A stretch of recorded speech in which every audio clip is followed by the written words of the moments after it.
Fight fans, fight fans, fight fans. This is Kurt DeVille with Counterpunch Boxing News, and I am live once again for Johnny Fischer versus Dave Allen 2. Okay, we know this fight, they say it was close. I mean, it was close enough. I think Dave Allen won. I think the knockdown was the differentiating factor in the fight because Dave Allen took control. And Johnny Fischer, he fought as well as he could, but I think he was just too damaged at that point to continue to actually win because he was too concerned about the punching power of Dave Allen. And Dave Allen lost the decision against the undefeated, newly signed Johnny Fischer. Okay, new kid on the block, undefeated, promoted by Matchroom, Johnny Fischer. So he gets another crack at it. Right now we have Corliss versus Hedges. They're duking it out. This is the end. This is the end of the prelims. We got Mama Lou in the building. Counterpunch to you, Austin Spears. I got Fischer by KO. Allen looks pregnant. Hello, Kurt. How's you? I'm good. Oh, he got hit right after the bell. That was pretty. Yeah, that was pretty jacked up. I'm doing good. I'm doing good. Had nights that are later than most, but other than that, I'm good.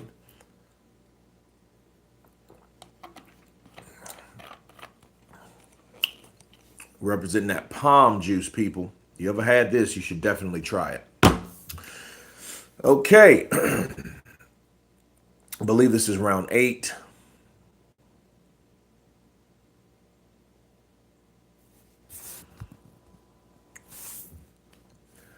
But yeah, Dave Allen, I think he should have won the first fight, but I think it's about adversity.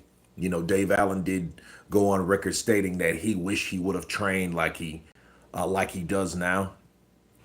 I haven't seen Dave Allen's current condition. I haven't really been following Dave Allen through this time in his rematch, so I don't know how he looks. Here's the thing about heavyweights. Heavyweights are pretty much entrepreneurs when it comes to their own conditioning, right? They don't have the rules. They don't have the rules that others have. They just don't. And because they don't, nobody tells them to make weight.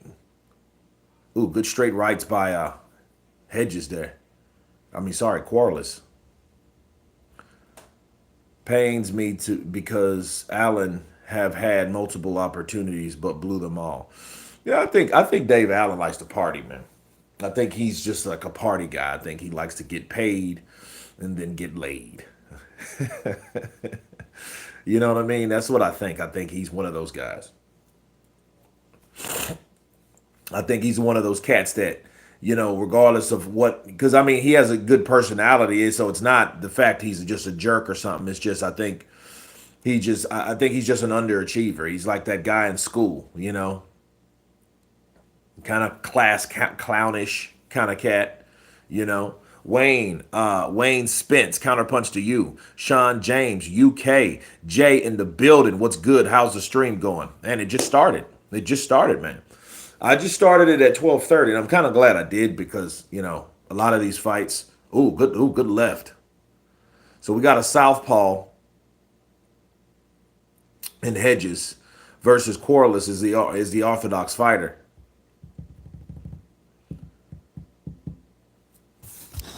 Yeah, we just started, man. This is a fresh live stream. Not even 5 minutes. So yeah, we're just getting this party started. Quan Big Guns in the building. What's up, brother? Counterpunch to you.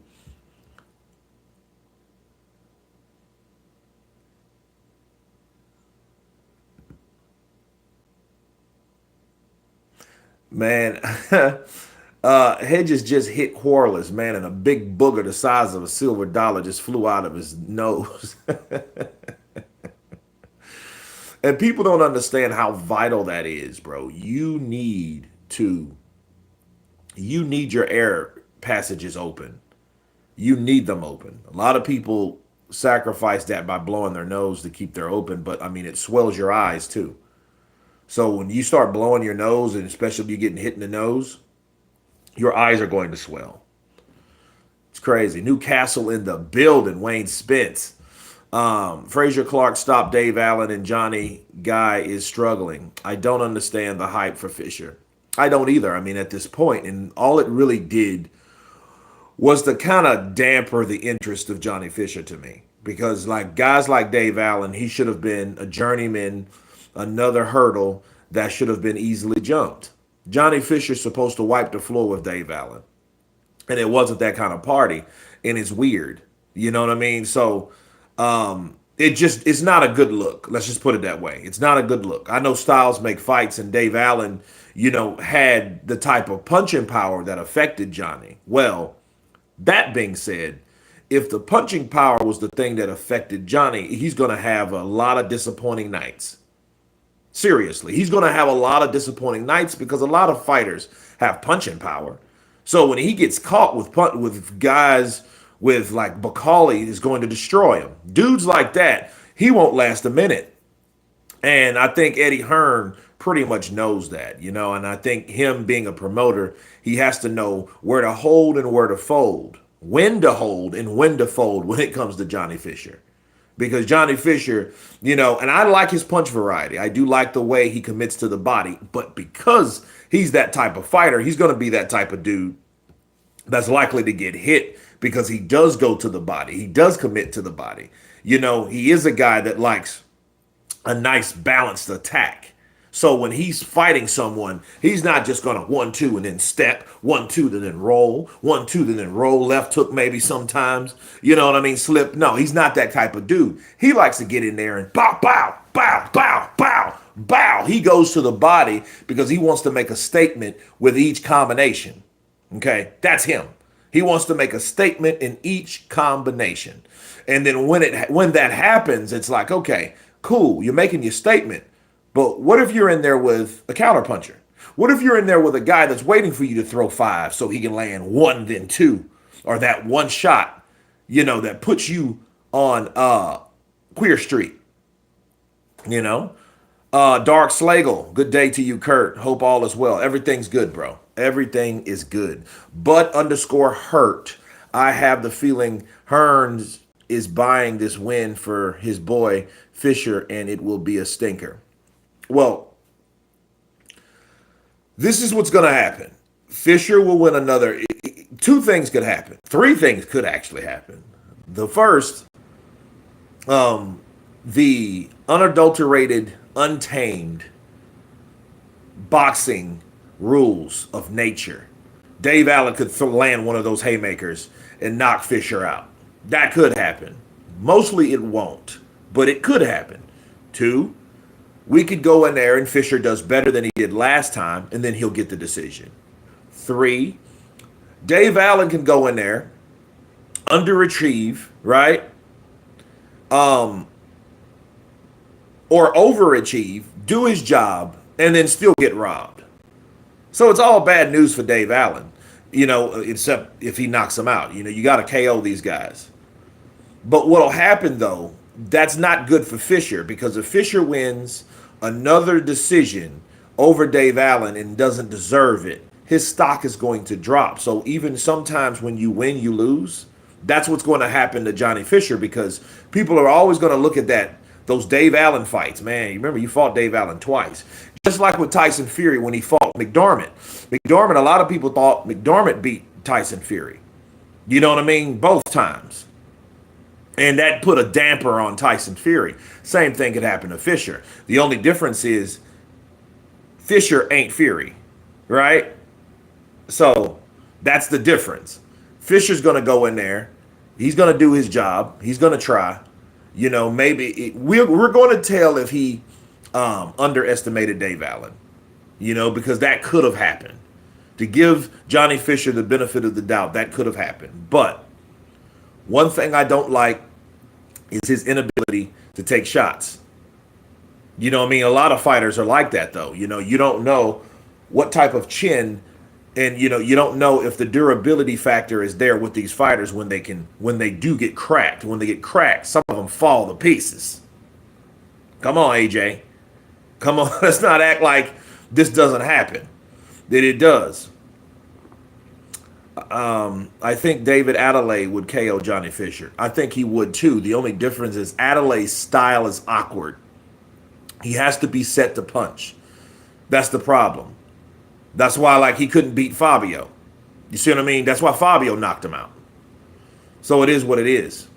And we're in round 9 of 10 in the Hedges versus Corliss.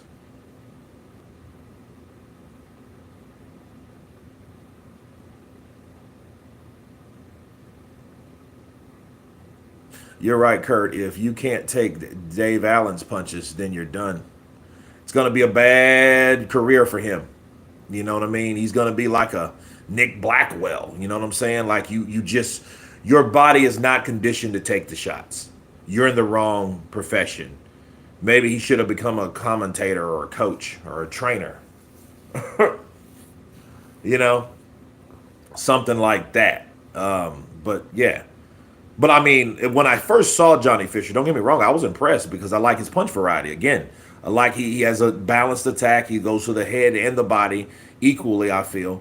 He likes to work the body too. So I like that about Johnny Fischer. But when he got cracked by Dave Allen, coming from Dave Allen, the White Rhino, Dave Allen, yeah, I was like, ooh, you know,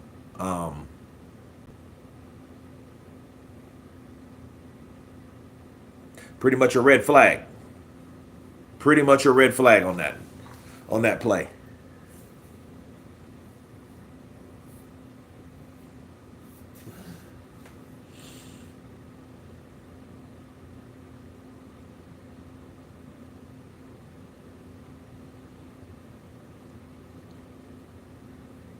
Hedges is doing a lot of measuring, and I don't think he should be able to do that, honestly, because he's doing it a lot. He's throwing a combination and he's putting it right back in the face of the opponent. You shouldn't be able to do that. You know what I mean? Like measuring your fighter constantly, right, is the same as holding too much. You know, like they're trying to implement now, like the same as running too much or moving too much without fighting and not punching. You know, so yeah, I think that should apply too, because a lot of things you just can't do in excess, right?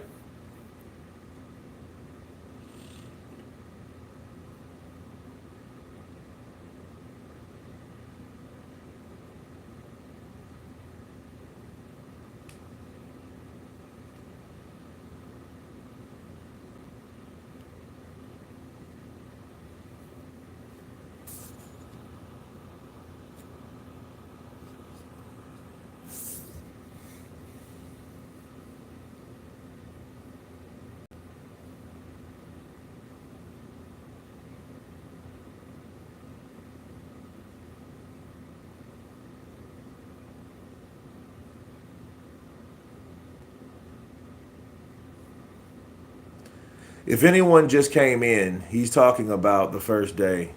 Come on, bro. How many fights do you think the Three Kings have left before leaving the sport for good? You know what? I really don't know. Connor Ben's there with blonde hair. He looks like Drew Hill. The next fight is Jimmy Sainz versus Gideon Ayanani. Okay, both British fighters. We'll see how this turns out. We got Ryder in there.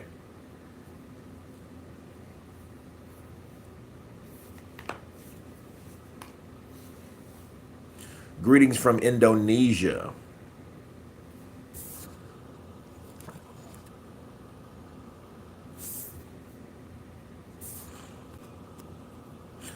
Yeah, not many, bro. Maybe two at the most. You know, it's crazy though how losses can affect people, you know, in their careers. Look at Tyson Fury. You remember Tyson Fury before he fought Alexander Usyk last year? He was saying that he may fight 10 more times. You guys remember that? Now he got beat by Usyk twice, and then he retired. Go figure. Are you from the U.S.? Yes.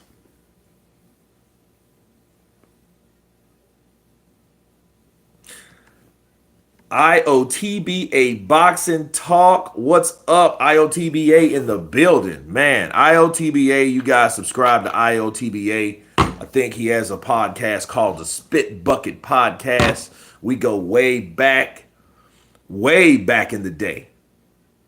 Everything's good, man. Everything is good this way. But I'm back in the old Facebook days. I bring that up from time to time. Now everybody's branched out and doing their own thing. You still up in Dallas? Stay healthy, bro. Stay humble. Brigadier Daus. Counterpunch to you. Jay, Fury will get the AJ fight done and most likely the Usyk trilogy after that since Usyk expressed interest in a third fight with Fury. Mohammed Rayhan, salute Kurt. What's up, brother? Counterpunch to you. In Dallas, I heard that. Counterpunch to you. I'm down in the ATX. I come up there frequently. I work up there. We'll link up when you got the time. I think I still got your number, though. I think I still got it.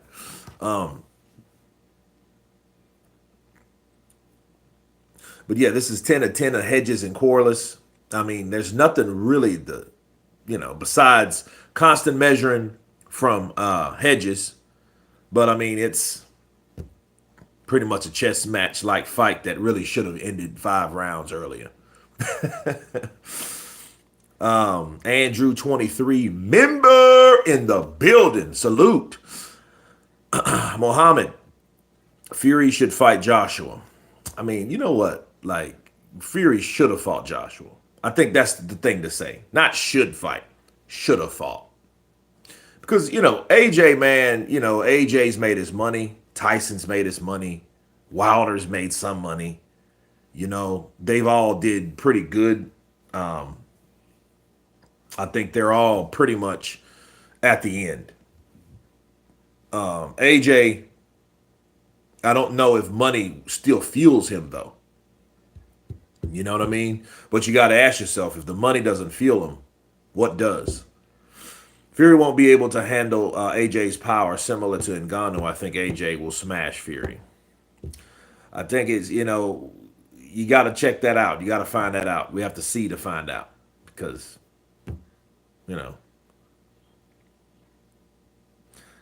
he has been training because he said he was going to do boxing training for soccer, and he has a game in June of 25. Who said that? Who is he? Tyson Fury? I don't know. I don't see Tyson Fury running down a soccer field. I just don't see him doing that. I don't see Tyson Fury running down a soccer field. I don't. Matter of fact, I never seen him play soccer. The Fury that fought Ngannou was an out of shape Fury, though. If he is serious, he can outbox AJ or stop him. I mean, that's up to Tyson Fury, though. Tyson Fury, you don't know what Tyson Fury you're gonna get, but you don't know what type of fight or condition you're gonna get. You don't know what kind of AJ fight or AJ you're gonna get. So you don't know. Those are two unpredictable people. AJ may come in there and don't know shit one day. Then again, AJ may come in there like he did Pulev in the pandemic, and he's pull countering like he's Floyd Mayweather. So I'm thinking like, okay, well, what happened to that guy that knew how to pull counter against a guy that had a wicked jab? Because Pulev had a very good jab. Pulev's jab was his best punch. Because if he couldn't hit you with anything, he could hit you with that jab. That spiral jab and bow. That spiral jab and bow. That spiral jab and bow, bow. And AJ neutralized it. And it was crazy. It's like, okay, well, how are you doing all this with Pulev, but then get in there with someone pretty simple and basic like Dubois? Sure, Dubois had a different off-timing jab, but Dubois didn't do anything that he did different than other fights. That's crazy. If Joshua fights scared, he loses to Fury. But if Joshua fights confident and defeat him badly, Fury is always in shape. Fury was in good shape. He was running from Ngannou all night. He was scared of the power. Well, I'll say this about that fight. Ngannou versus Tyson Fury. Tyson Fury thought he was going to get an easy $30 million. Okay, that didn't happen. But what did happen was Tyson Fury, said something, Hedges, yeah, I think this is that's a homeschool fight. I think it is what it is, because Corliss, I don't know where he's from, but I don't think he's from the UK. But anyway, back to Tyson. Everybody said Tyson's legs are gone. I'm like, well, if he was running all night, if he was avoiding shots all night, if he was circling that ring all night, I thought that was Ricky Hatton. How are you going to say someone's legs gone if they moved all night long? That's like saying Erislandy Lada's legs are gone when he fought Canelo. Even though I think he beat Canelo, he just boxed and moved and boxed him from the outside. But no, his legs are not gone. Tyson Fury's legs are not gone. They're just not where they used to be. But yeah, that's Ricky Hatton, man. Ricky Hatton looks bad, bro.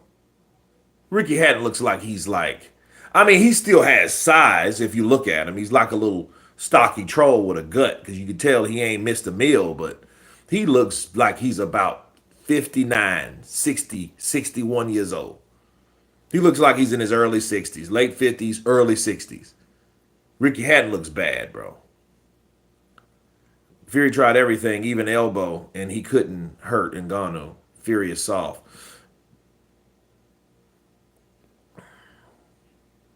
Kurt, too much amateurs in boxing can be very annoying.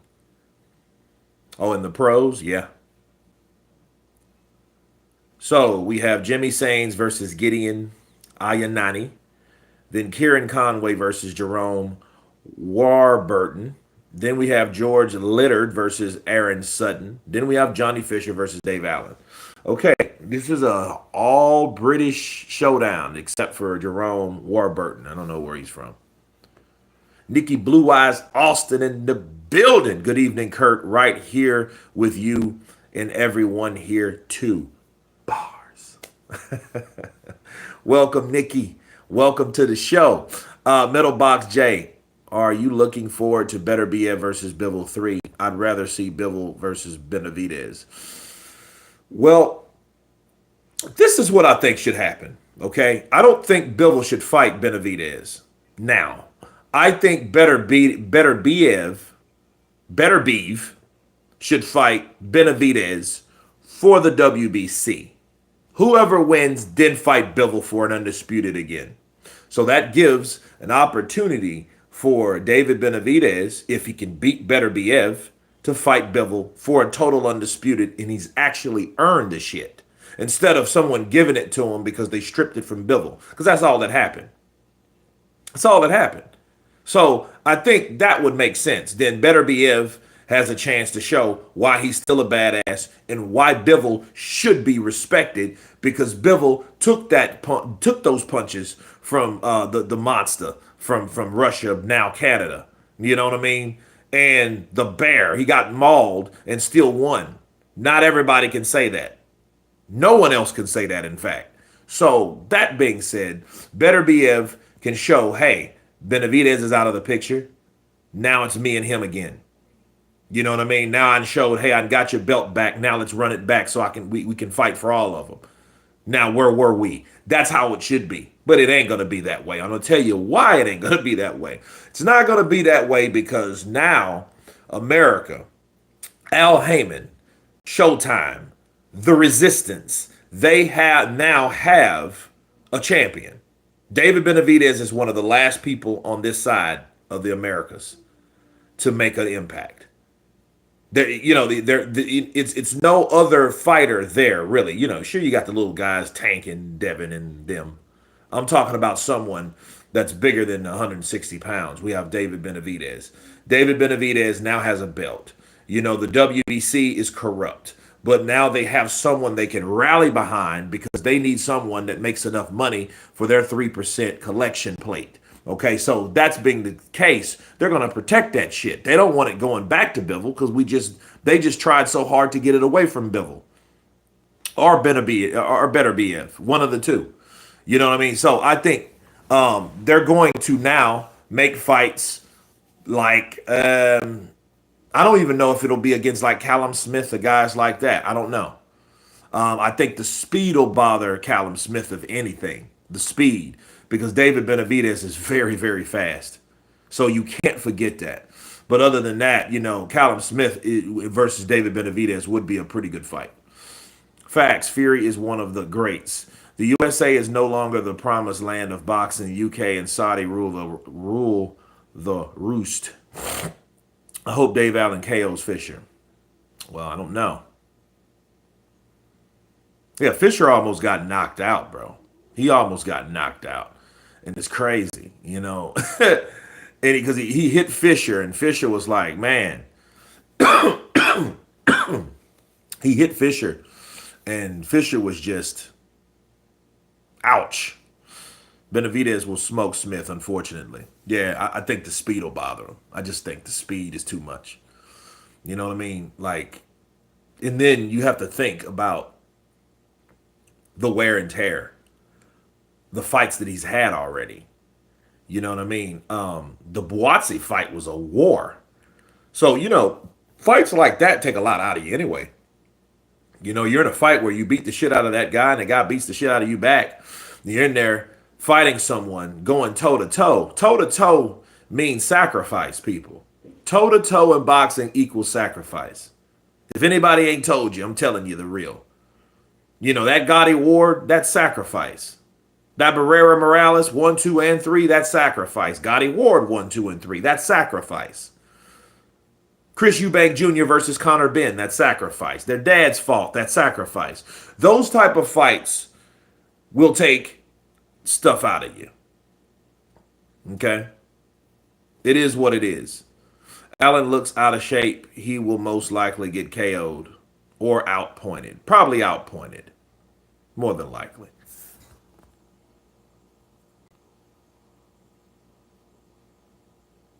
Hey, Kirk Gavin from Scotland. I love listening and watching you, and God bless you always. Appreciate you, brother. I appreciate it.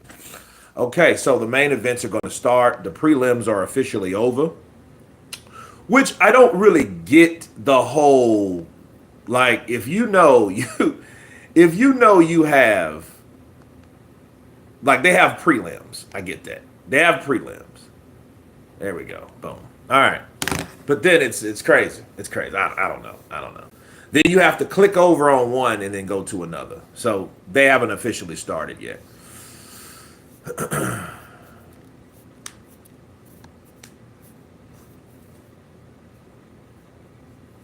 Benavidez would have hard time fighting Bivol. He will be punching downward while Bivol upward. Not really. No.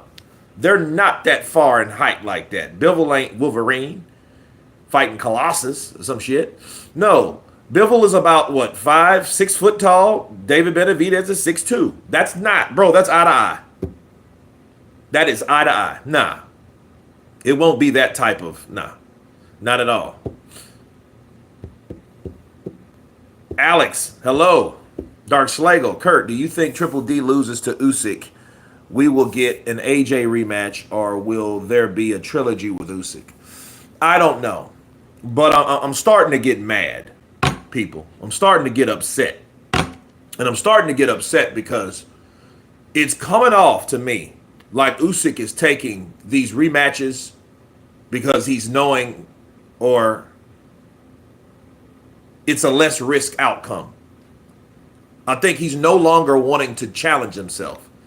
And for me personally, I have a problem with that shit. I'm sorry, I do. Usyk fighting Joshua the third time is the same to me as him fighting Fury a third time. Just like I don't care for this rematch either. I don't care for a rematch with Danny Dubois. Danny Dubois is a young champion that still needs to show that he's a young champion, and he deserves to be that young champion for a reason. Not get a fight for an undisputed. I don't think Daniel's ready for an undisputed fight, to be honest with you, because I don't think he's earned it. I'm just going to be real with you. I don't think Daniel Dubois has earned the right to fight for undisputed. I don't think so. Because for one, something was already given to him, right? The belt was given to him. Sure, he beat Hrgovic for it, kinda, right? But for two, you're looking at all of this going on. You're looking at this a whole ordeal with Daniel Dubois with the Parker shit.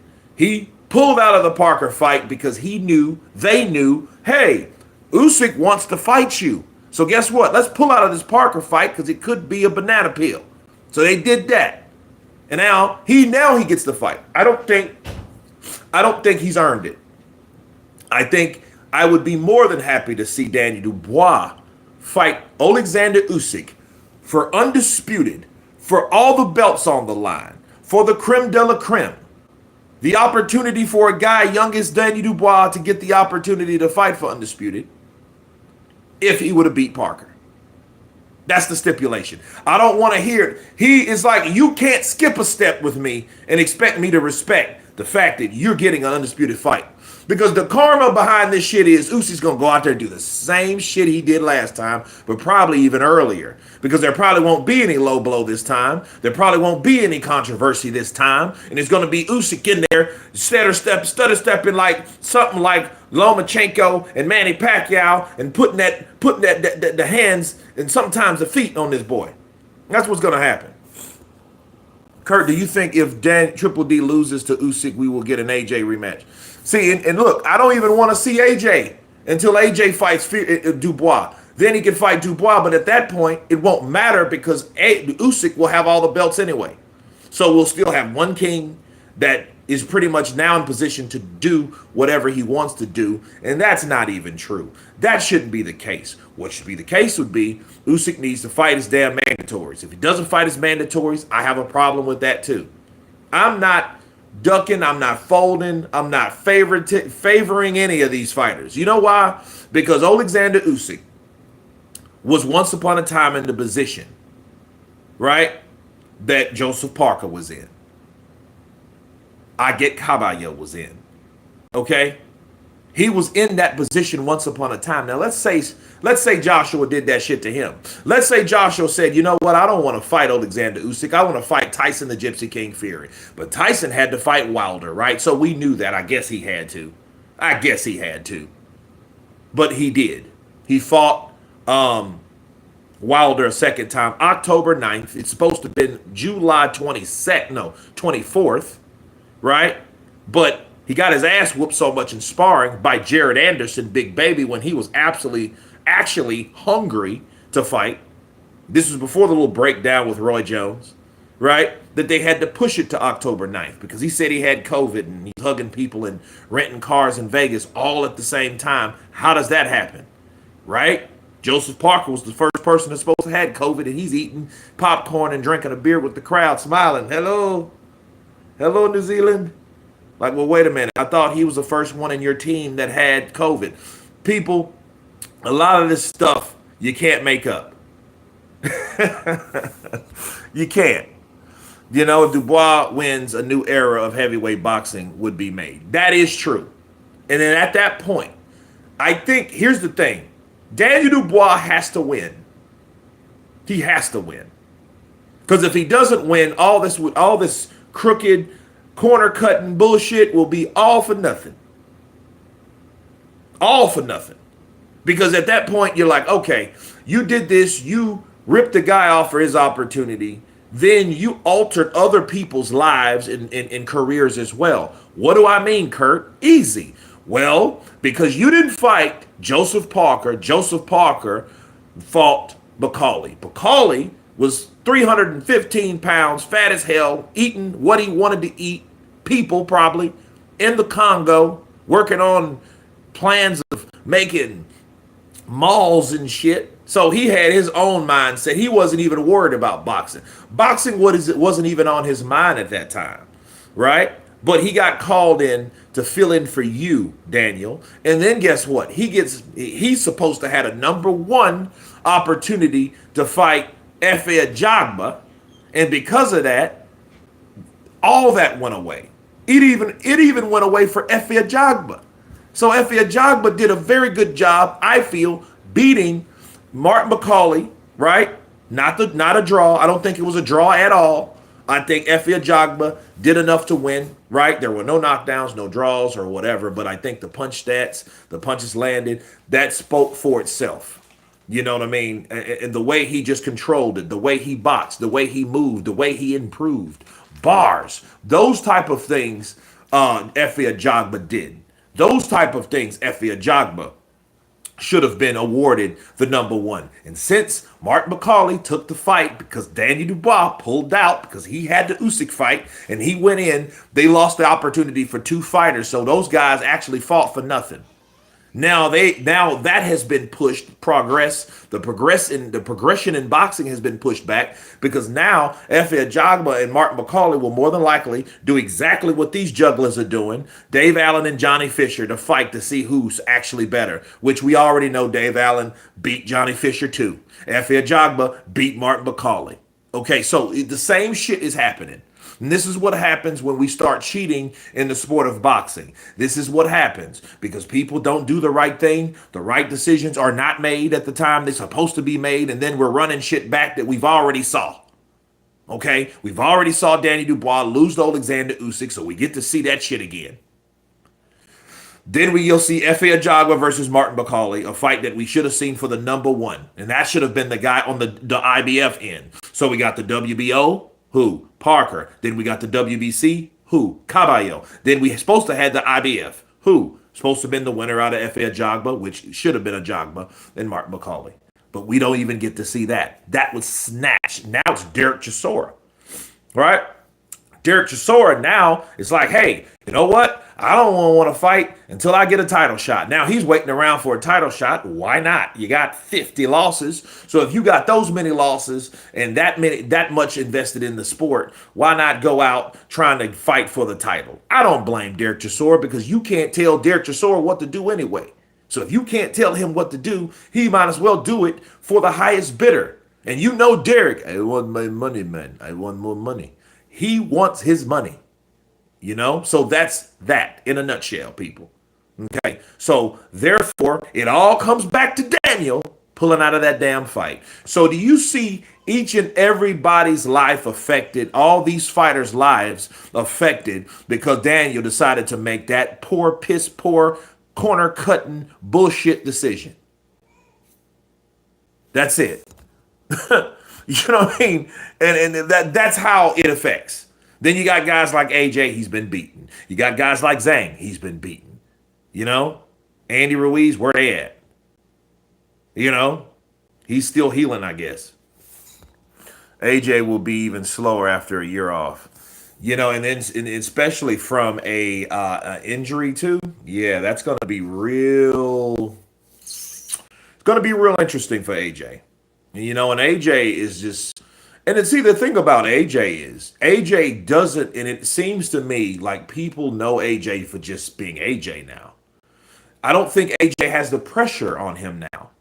You know what I mean? People wanted to know when you're going to do this, when you're going to do that. I mean, they'll ask him, but I mean, it's like, look, when people see AJ in the street, wherever he lives, where in the UK, Sheffield or whatnot, right? Watford or whatever, or Watford, he's just a public figure, you know? That's all it is.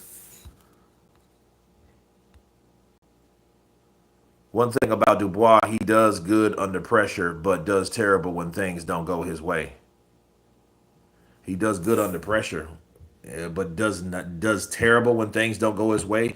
Maybe the things that don't go his way is because he's under pressure. Kurt, 10 minutes, got to sort something. Okay. C in 10. Usyk better bruck the MF. Facts, Kurt. McCauley did wrong by taking the earlier fight. But he was manipulated because I don't think McCauley is. But I hope McCauley's learning about the people that he chose to manage him. Because, I mean, even if Billy Nelson thought that he lost, that's something he should have never said in public. That's just as worse as Bob Arum saying, you know, Terence Crawford has lost me so much money. I could buy mansions with the money that I've lost messing with Terence Crawford. All right?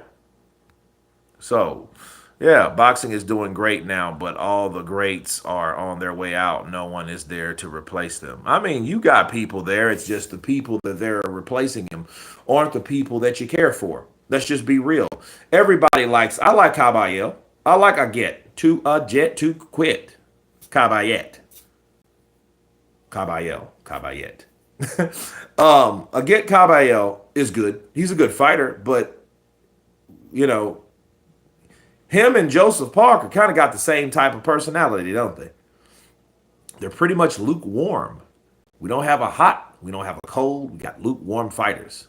And that's the issue that we're having. Lukewarm fighters will get less butts in the seats, unfortunately. See, Tyson Fury, Deontay Wilder, to this day, AJ, let's go, baby, let's go. Those guys had charisma. Those guys had personality. Those guys were hot or cold. You know what I mean? They had a certain personality that drew people to them or that made you sick of them. Either way, you watched them. And you know everybody didn't like Floyd, but you wanted to watch him to see him lose. Either way, you watched him. You know? Because with his personality, hot or cold, he got him. Because like the people that hated Floyd, you know how many people in Louisiana hated Floyd Mayweather and didn't know anything about him? And a lot of them didn't like him because of this here, honestly. But then it didn't matter because they paid to see him because the next guy is supposed to promise to beat Floyd Mayweather. And Floyd did the same shit he always does, wins. And people, fuck, he's just running, you know. Let him hit you. You know, the hate was real. Ajagba will retire AJ. AJ is not thirsty anymore. I don't think he needs to be. Jimmy Sainz, 9 wins, 0 losses, 9 by KO. I got to see Jimmy Sainz just from the record. This cat got a Deontay Wilder record, people. Jimmy Sainz in the building. Kind of punched a Lamar in ICB. Counter punch to the Sane crew. Oh, yeah, and Gino, too. Gino Sane. Shout out to Spring Hill in the building, people. You can. Massive fans. Let's see here. The only fight to get Joshua really motivated is against Fury. Kurt, Dave definitely goes to sleep round 4. The fix is in. Well, he'll get paid either way. He'll get paid for the fix and he'll get paid for the check. You know what I mean? Boxing is that type of business, and I think the type of business would be that type of business to make sure Johnny Fischer looks a lot better than he did last time. Kurt, I said Dubois does good under pressure because fighting AJ in front of all those spectators, he gave us a great performance. I mean, everything went his way, though. You know what I mean? What you mean, he wasn't affected by the crowd. I get what you're saying, but yeah, I don't think he had a lot of pressure. You know what I'm saying? I don't think that, you know, the crowd bothered him. The crowd didn't create pressure for Daniel. I want to see Efe tested further by fighting Caballero. I'm not opposed to that fight. I would like to see Efe Ajagba versus Parker because to me, those two guys right there are the guys that deserve more because of what happened to them. Efe Ajagba had nothing to do with Mark McCauley choosing to fight Joseph Parker because Daniel pulled out. And honestly, I don't think that Daniel was that sick like they said he was. I don't think that anymore. I was giving him the benefit of the doubt, but I don't think that anymore. I don't think it was because of drugs neither. This is what I feel that happened to Daniel Dubois, and this is the reason why I don't believe that no more. I don't believe that Daniel was sick because of previous situations where they say he went through the same shit. If he went through the same shit, that meant this has happened before. That meant what went on with him is not really a big deal. It's just business as usual. It's the normal, same old thing that happens to or with Daniel before these fights. He goes somewhere, his body has to adapt, so he gets a little bit under the weather. That's it. Not the reason for him to pull out of those fights because they said it happened in the Jarrell Miller fight. They said it happened in the AJ fight. They said it happened in the first Usyk fight. So if it happened in all those fights, did he pull out of those fights? No, he did not pull out of those damn fights. Therefore, there was no reason for him to pull out of the Joseph Parker fight unless they were afraid or worried or concerned that he was going to lose. That's it, people. So I don't buy that whole Oh, Danny Dubois was sick. They had to give him antibiotics. That's bullshit. All that's bullshit. It's bullshit because it happened before and they said it happened before. Period. Counterpunch. No. Once again, Kurt, you called it as what it is. Appreciate you, brother. Now Terence and Usyk are likely the Michael Jordans of boxing. No matter what they find a way to win. I'm so interested to see what and how how Terence is going to handle Canelo versus how Canelo is going to handle Terence. Because see, one thing about Terence, he does find a way to win. And it's crazy about Terence. Terence knows how to turn it up. So I'm wondering what will Canelo do to Terence to get Terence like he did in the last few rounds of the Madrimov fight. We all talk about, oh, he got hit 3 or 4 straight times in the Madrimov fight. Madrimov did a pretty good job boxing. But when push came to shove, when he made Terence mad, oh, it was a different story. You had holding, clinching, running, moving, running, clinching, holding, running. It wasn't fighting, though. It wasn't into that, that pot shot shit that he was doing at the beginning of the fight because he made Terence mad. Now Terence wants to get in your ass, and he was straight throwing bombs. And now it's time for doing exactly what I said he was going to do. Clinching, holding, moving, running, clinching, holding, moving, running. That's what he was doing. He didn't want to engage no more. He didn't want to fight no more. People don't talk about that shit, do they? No, they don't talk about the championship rounds of that fight. Terence was on his ass because Terence was mad. Because I think maybe somebody told Terence, hey, Terence, I don't think you're up. Maybe you're down. Just like they did in the Sean Porter fight. And when they told him, wait a minute, I'm down? How am I down? Boom, he went in there in the 10th round and made Kenny Porter throw the towel in because he dropped Sean Porter twice back to back. He made his father quit that fight, stop that fight, because he didn't like how it was. And Kenny Porter told me personally, look, I did not like the way Sean Porter was fighting, and I didn't like what was happening. So I called an end to that shit. That fight was over. Especially after the second knockdown. Anyway, he's not going to win a decision against Terence Crawford under those circumstances anyhow. So even if Sean Porter could have survived, there's no reason to keep that fight on because what was going to normally happen, or most likely happen, Terence Crawford was going to go in there and do exactly what he did earlier in that round. Drop him. Hurt him. We don't need Sean Porter like that. And guess what? He retired after that fight anyway. Didn't he or didn't he not? Okay? So there you go. Usyk has been slowing down recently. He's getting older. Even in the UK, you're the best boxing channel. Respect, Kurt. Lee Thompson, appreciate you, brother. Appreciate that. You guys hit that like button for me, please. Effie would keep his guard up while Caballo destroys his body. No, I think if Effie was smart, he would use his height in that jab and his newfound boxing ability. And he could do a lot better than people think he can. The only thing is, what people don't understand about Caballo is not just a tree chopping guy that's flat footed. He ain't that type of dude. So if you think that's Caballo, you got another thing coming.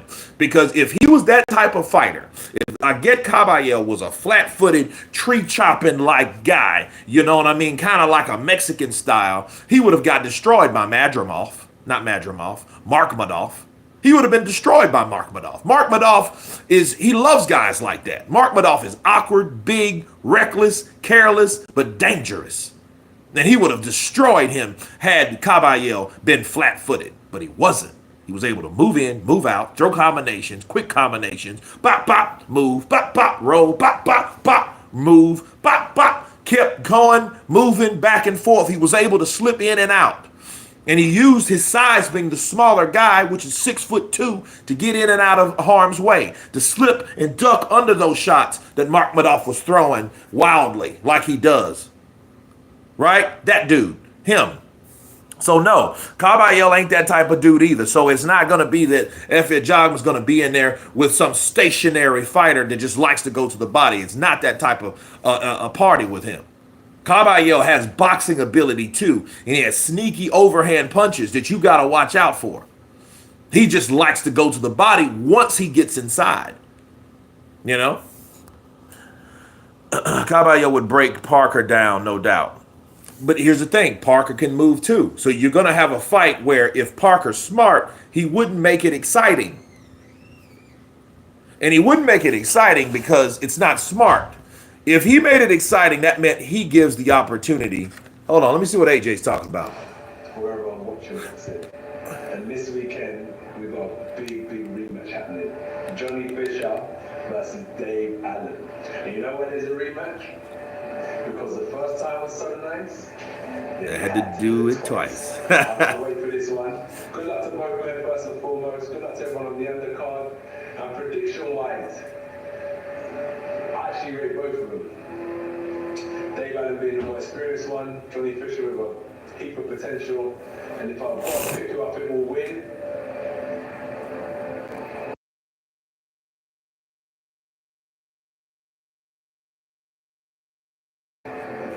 he won the first one. It was a close fight, a very close fight. I think this time around he wants to show the world how great he is. Let's go. Who do you think's going to win? The freezer. AJ, great to hear from him. Look at AJ being the ambassador of the zone and kind of hyping the fight. I think actually that should have been earlier before. Caballero would break Parker down. No, Parker would have to. Thank you. Parker would have to be. Parker would have to be elusive because he'd have to enjoy. You know, he'd have to avoid that shots. But at the same time, I think that fight would be pretty interesting. It'd be a chess match for a while until they start to slow down. You know, until they start to establish the punches that, you know, that's working for him. You know, but Caballero, he is a pressure guy too. And he pressures you in strange ways. Usyk would be more tactical than Floyd and greater than his 50-0. Effie, no, 50-0, that's a lot of fights, bro. Sorry to rewind. What your take on Eubank versus Ben? I think it was a good fight. I think the right guy got the nod. I mean, Chris Eubank versus Conor Benn was a classic fight. It was a classic fight. It was nostalgia. You know, they were honoring their family name, and they did exactly that. They honored their family name, and it went the way it normally goes, you know? So, yeah. I think Chris Eubank Jr. did a good job. I think he was the winner.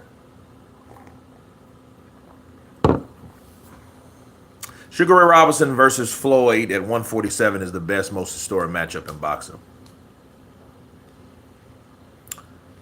That would be a pretty crazy thing to see. That would be something. Kurt, who can beat Aguet Caballero? Somebody that can move and box.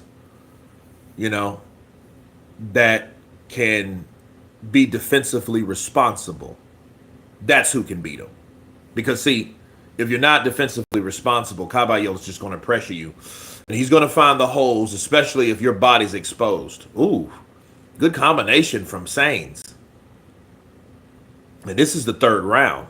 Crazy. You got to understand, good left uppercut.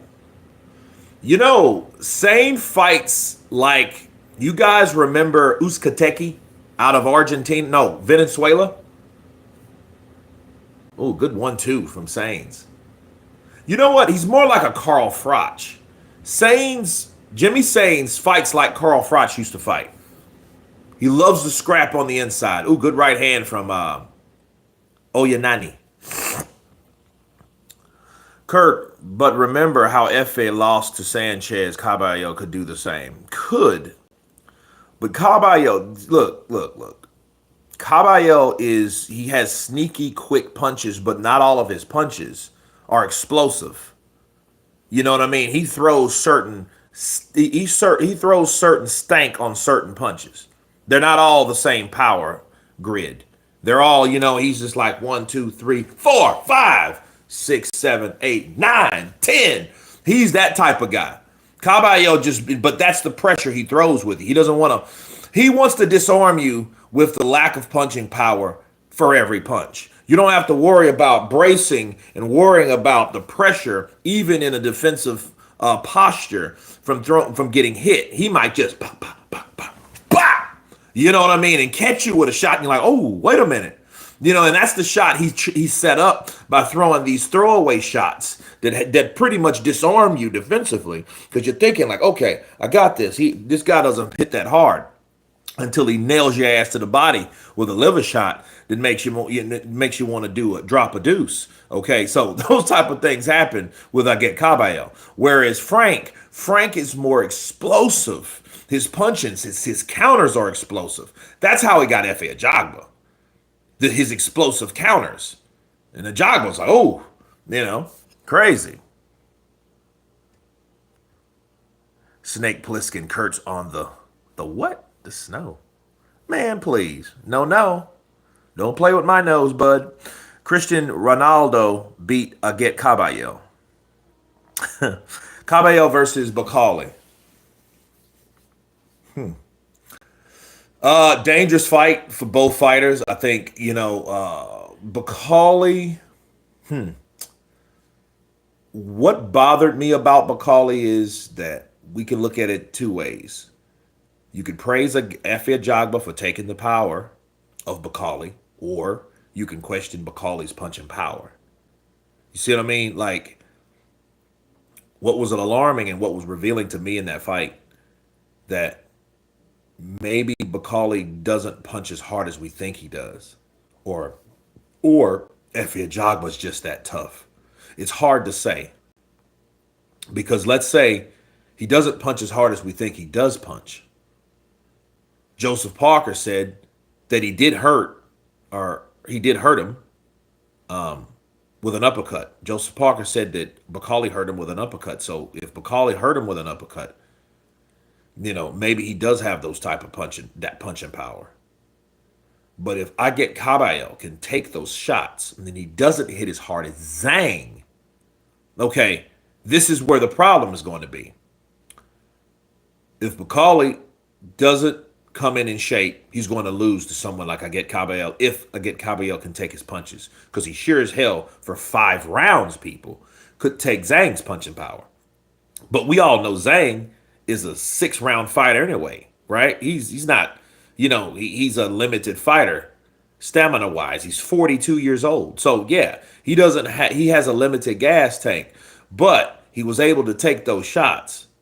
So if Bakali gasses out, he's finished, given Cabello can take his punching power, because I don't think Cabello will stop. There's nothing wrong with the stamina of Cabello.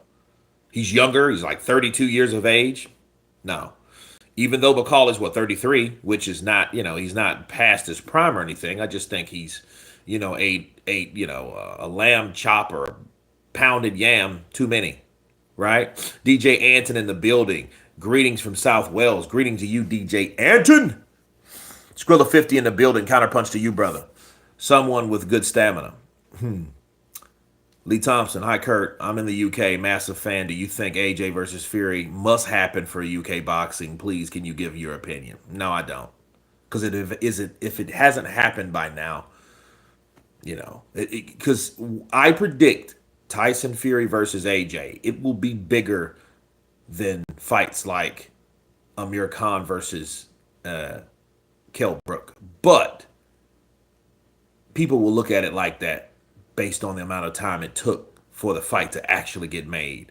Because when Khan fought Brook, nobody gave a shit, honestly.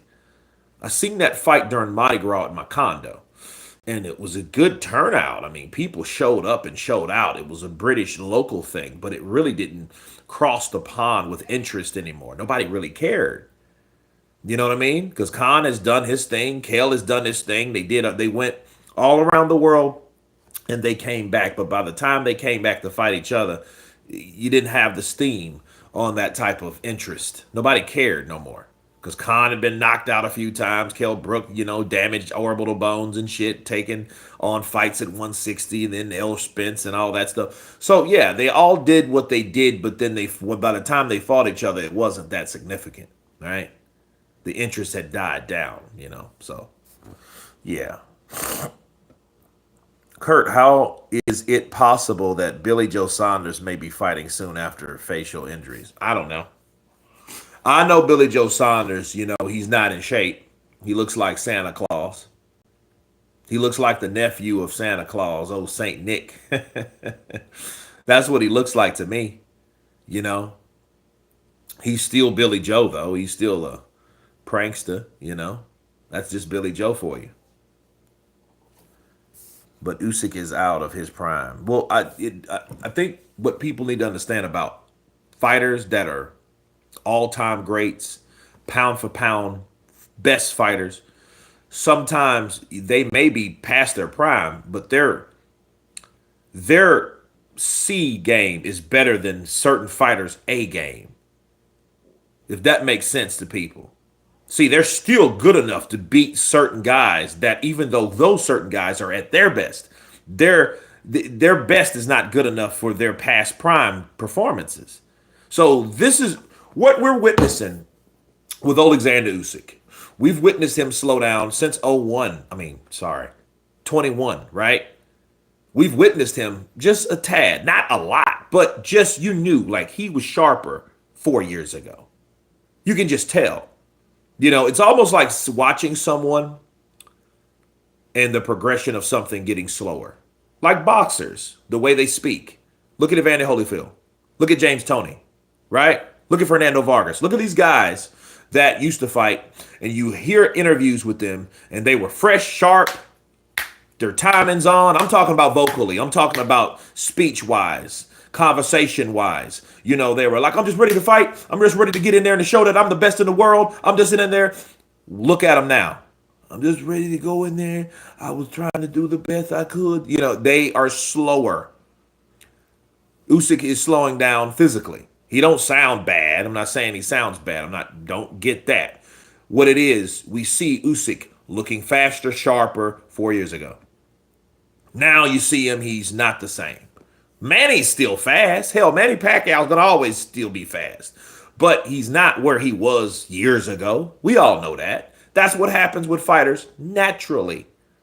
And it's supposed to naturally happen. If you see someone getting older and they're faster, they're on the juice. There is no other explanation. They're on the juice. They're taking something that they shouldn't be taking. That's illegal because naturally you slow down as you get older. You expand a bit and you slow down. That's what happens naturally. It's okay because that's what's supposed to happen. Right? So what we've seen from Usyk, saying all that to say this, people, what we've seen from Alexander Usyk is a fighter that may not be in his prime no more, but his C game, if he's on his C level compared to where he was, his C game is better than most fighters that he's beating's A game. That's it. So they may be fighting at their top potential, but their top potential is not good enough for someone that's an all-time great or a pound-for-pound fighter. Okay? That's all that means. Are you guys in the U.S. interested in the AJ Fury? I don't know. I mean, honestly, I don't know. I don't really know. I don't. I think people are more worried about the bullshit fights over here. And when I say bullshit fights, I mean fights like, Ryan and Devin. That's going to happen. You know what I mean?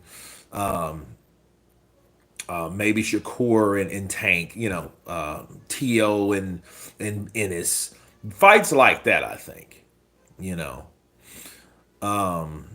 Kurt, who will win? I get Cabell versus Michael Hunter now. I don't, and I have not seen Michael Hunter. I have some news to drop about the possibility, but it's still possibilities about Michael Hunter. I don't want to jump the gun on Mike because I talk to Mike on a weekly basis. And I don't want to say the wrong things too early, and because in boxing you can say something that may not have happened and can mess everything up. I don't want to let out information that's not valid. Yeah, Sainz really getting frustrated with Onayni.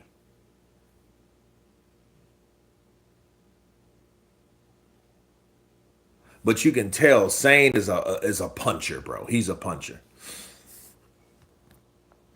So I don't know the condition of Michael Hunter right now, to answer that question, though. I don't know what type of condition he's in. Luka Mora to commit suicide if Joshua versus Fury happens and Joshua wins. Well, if he wins, they're going to have a rematch. That's all that means. It's going to be for more money.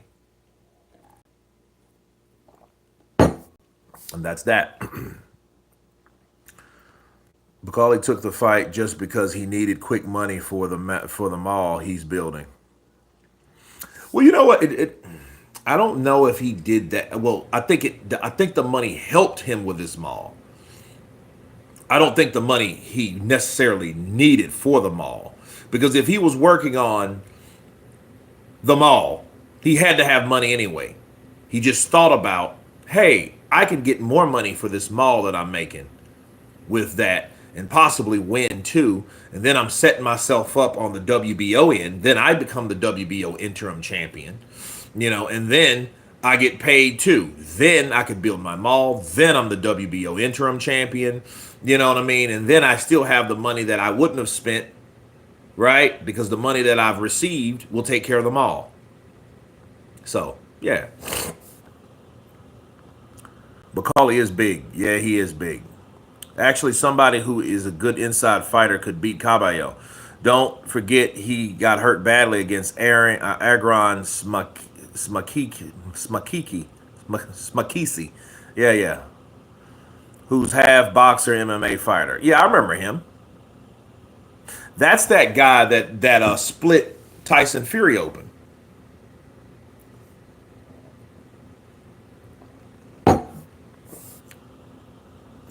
Can Bacali be in shape? That's up to Bacali. You can't make anybody be in shape. You can't make anybody, motivate themselves.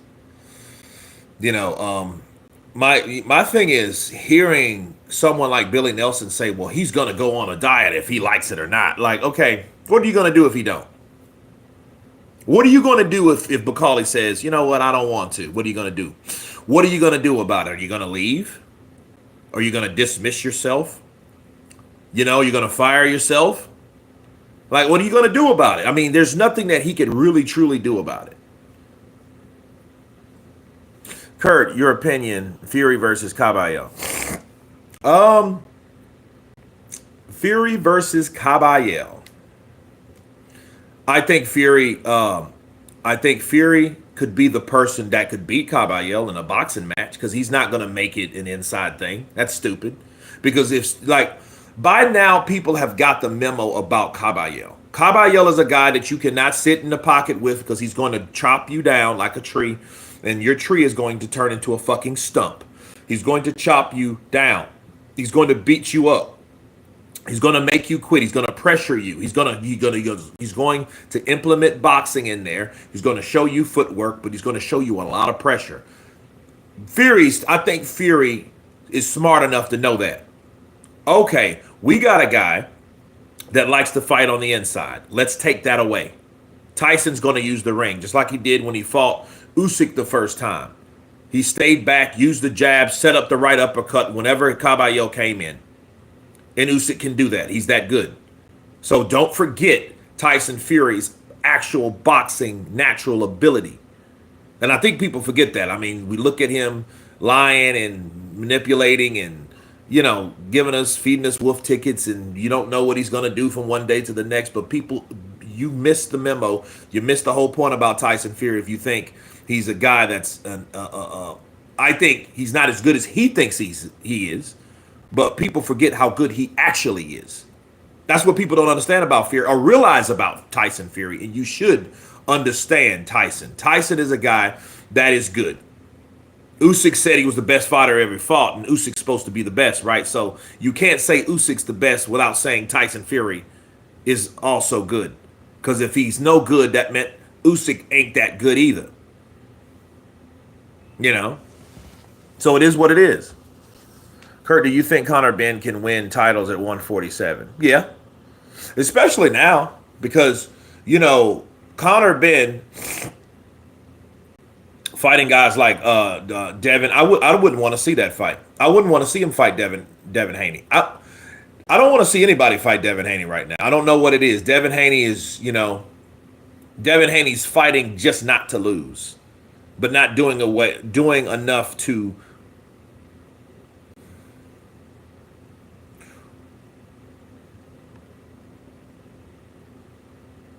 win in an entertaining way. He's just doing enough not to lose. He just doesn't engage. And that's why do you think people are making those or trying to implement, hey, a no running rule or a no moving or a moving excessively rule? Why do you think people are making that up? People are making that up, and that's becoming evident because of performances like Devin Haney, like William Skull, like these guys that don't believe in moving, don't believe in engaging. They just want to move. Might throw a pot shot every 5 to 10 seconds and call that a fight, or call that entertaining, or call that enough, and it's not.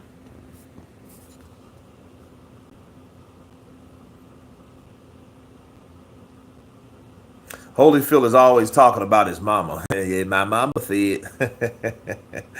That is why I love your channel. My dad, God, he's so would love your channel. Lee Thompson, appreciate you, brother. Appreciate you, man. God bless his soul. Kurt, can you say something on Chavez versus Jake? I think that's another gimme fight. That's another gimme fight. Chavez Jr. is a fight. I mean, first of all, he's an underachieving fighter. I know he had a lot of pressure on him. I mean, he is the son of Julio Cesar Chavez Sr. That by itself is a lot of pressure. Him fighting Jake Paul now, after Danny Jacobs, I think he quit in the Danny Jacobs fight, did he not? Didn't he quit in the Danny Jacobs fight? I just don't. I don't see this. I think this is another gimme fight for Jake. Ooh, good right hand from Sainz. I think this is just a gimme fight. Like, I think he's gonna knock out. He's gonna knock out Chavez, unless but I haven't seen Chavez in a while. Chavez got robbed by two hookers. Remember after Canelo fight. And the last I heard, he said a lot of foul stuff about his pops, and I didn't like that. Respect your elders, man. If you can't respect your elders, you don't hear Chris Eubank Jr. talking bad about his pops. I mean, they didn't get along or whatever for whatever reason.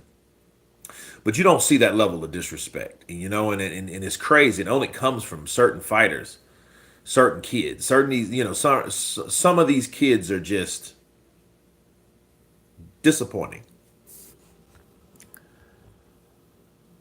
Onayni is the real juice. Who do you think about Fischer versus Allen on tonight's bill?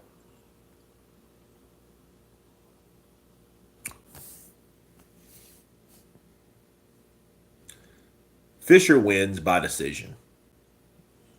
I don't see it a knockout unless Dave can pull off one, but based on what I'm hearing, I don't think he's in too good a shape. And you have to look at Dave Allen. Dave Allen's like, hey, the more I fight, the more I get paid. No rematch should happen between them two. Whoever wins will go down as the second best of his era and best British heavyweight of this era. Caballero clearly lost to Chisora, but they robbed him. I seen that fight the other day. No, he didn't. No, the way Chisora fights, he gives you reasonable doubt. Are you covering the fight tonight?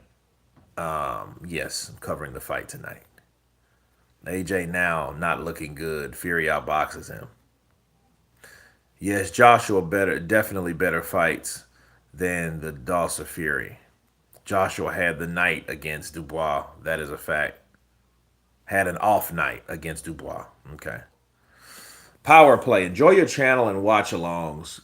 Kevin from the UK. Who's your favorite UK fighter? Favorite UK fighter. That's a good question.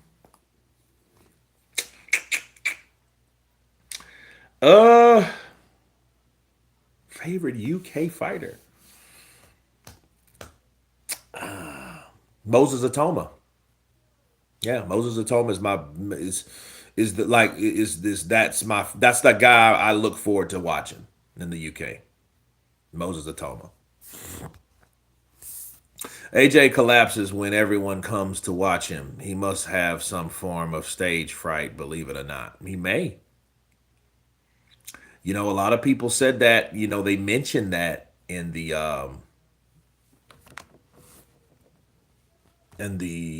Madison Square appearance. It's like something about Madison Square Garden probably gave him the EBGBs. They said he had panic attacks.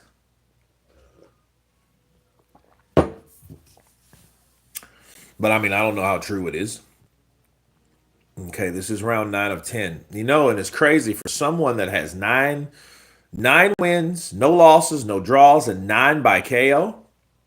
And I haven't seen a single knockdown from this fight. You know, either Onayni is tough or Sainz opponents were not on this level.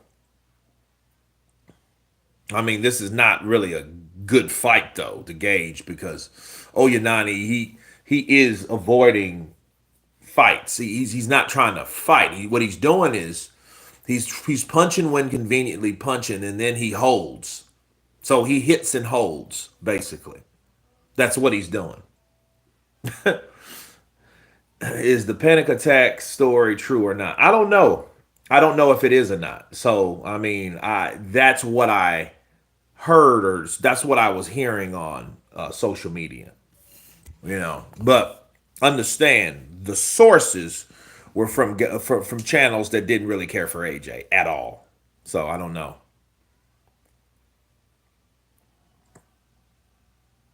Usyk always asking the ref for assistance when hit to the body.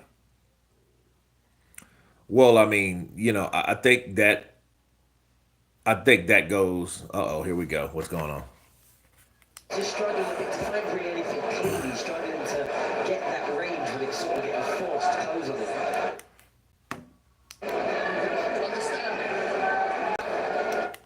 Yeah, the referee's sick of Onayni's shit because see, again, Onayni's been doing this for like 9 rounds, and it's like, here's my thing though: if the referee's like, "Hey, enough of that, dude," you should have said that rounds ago.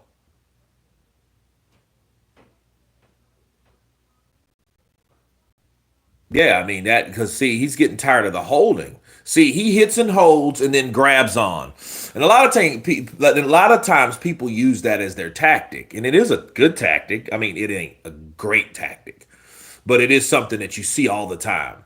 Let me punch you and then let me lean into you and hold you after I've done my damage. So let me take a break and then grab hold of you, lock you up, then push forward.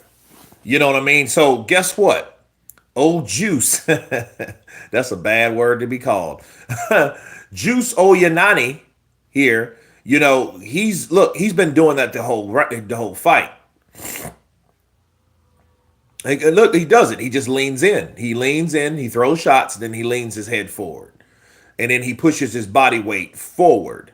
Look, he's not even punching. He's just leaning in. You know, that type of shit. You know, where here's the irresponsibility or the inexperience from Sane. Sane knows that someone comes forward like that. If you see someone throw punches and they come forward and they're leaning with their head and with their upper body, that's when you should step to your left or right. Bow, bow.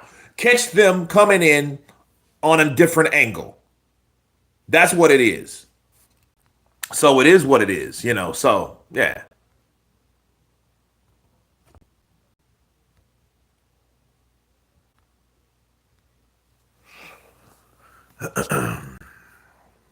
Like, I get KO Caballo. New name. I get KO Caballo. I like that. Kurt, what about Jared Anderson versus I get Caballo?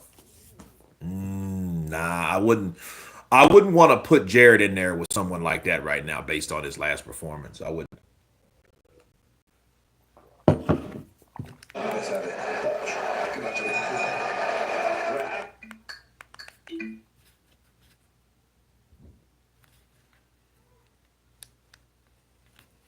Without will, heart, it was brutal for both of you at times. What are you willing to leave in this ring here in a couple of months' time? You saw that last time. I'll do it for my fans, do it for my family. It's got to be different this time. And I'm looking forward to doing the job right. How do you yourself being that a little later on tonight? I'm on around 10. I've got to find a way to win. Do you have a little message? The atmosphere is certainly building next door for you. We're all football faithful. So everything tonight, Saturday night, Essex, let's have it. Good luck. All right, there's Johnny Fischer. He said he's willing to put everything in the ring.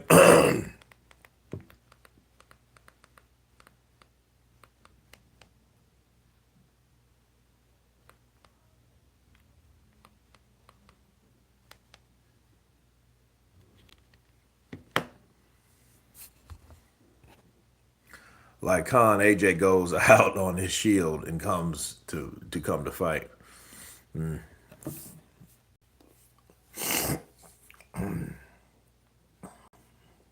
Now watch Oda. He'll throw a punch and then he moves right in and holds. He's been doing that shit all night long. And then what gets me about the ref is certain refs I think are slow.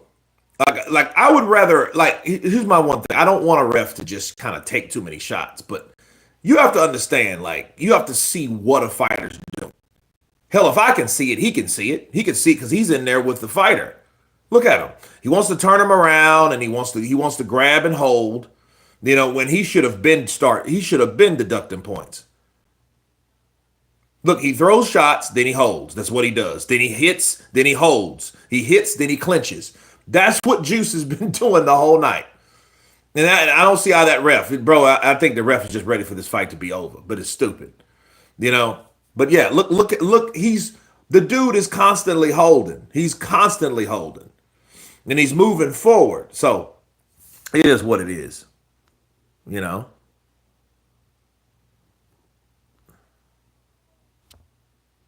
I'd like to see Jared Anderson against the winner of tonight's fight. That would be cool. I would like that too. Johnny Fischer and Jared Anderson is more of a fight that you could bank on.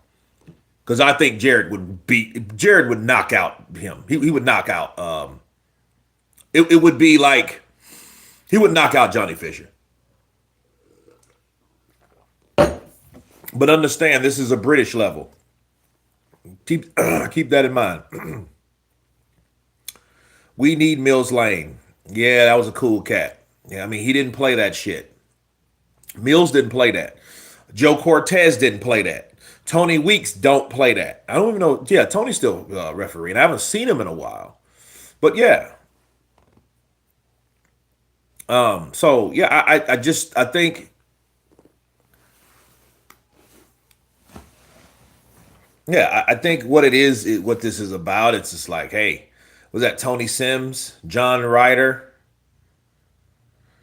You know, I mean, this is his first time he went to the distance, which is good. I guess, you know, he proves he can go 10 rounds.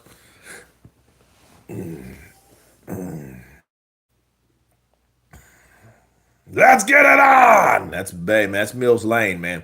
You know, that brings back memories of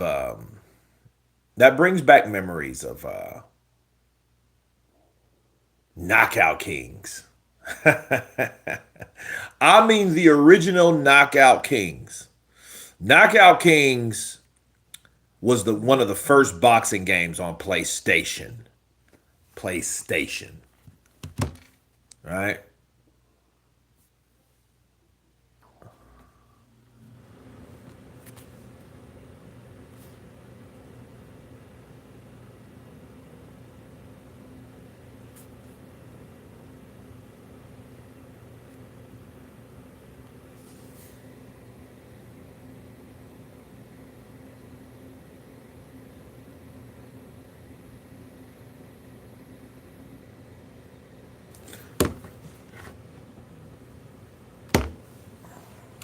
Holyfield Tyson 2 always reminds me of Mills.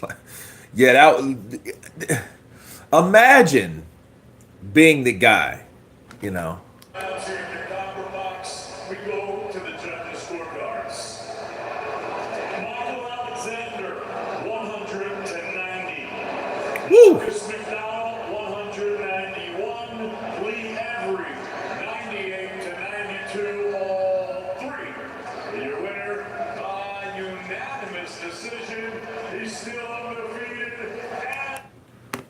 So yeah, wow, shutout.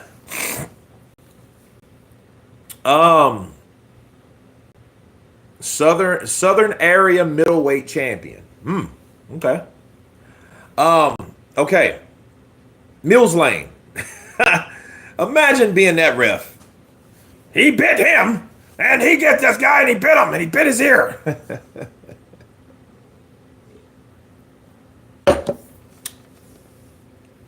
It's crazy. Moses Atoma versus Jared Anderson. Can't see it yet, but would be cool. I think that fight has to marinate. I think that would be the next heavyweight fight that we look forward to. Given Jared Anderson doesn't turn into a fucking Adrian Broner. You know what I mean? If he took his first loss to Mark McCauley. Since then, Mark McCauley has lost to Parker and had a draw with Efe Ajagba. And it's not really looking good for him. Why? Because his last performance, he won, but he got rocked.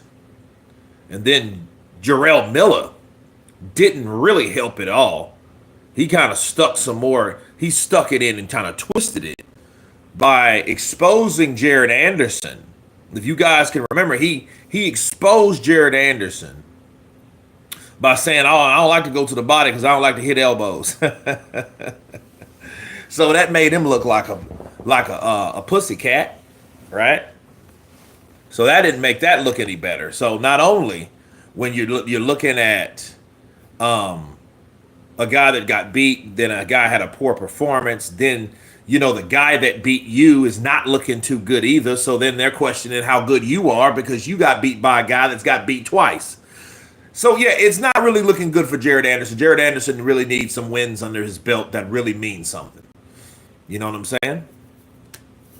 MG Inspirations 108. Good evening from London. London in the building. Charles Wilson, Knockout Kings was cool, brother Kurt. Charles Wilson in the building.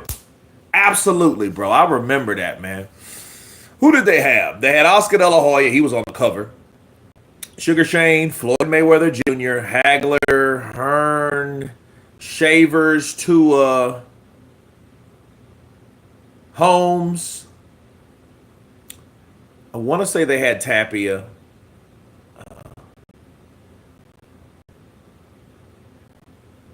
They didn't have guys like Trinidad yet. Trinidad wasn't,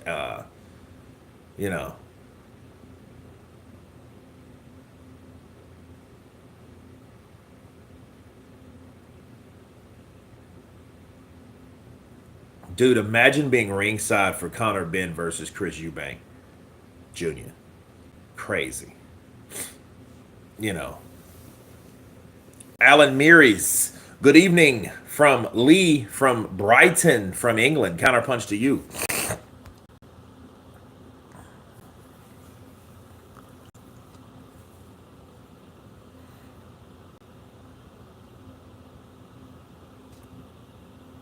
Kurt, Jaya Pataya versus Jared Anderson.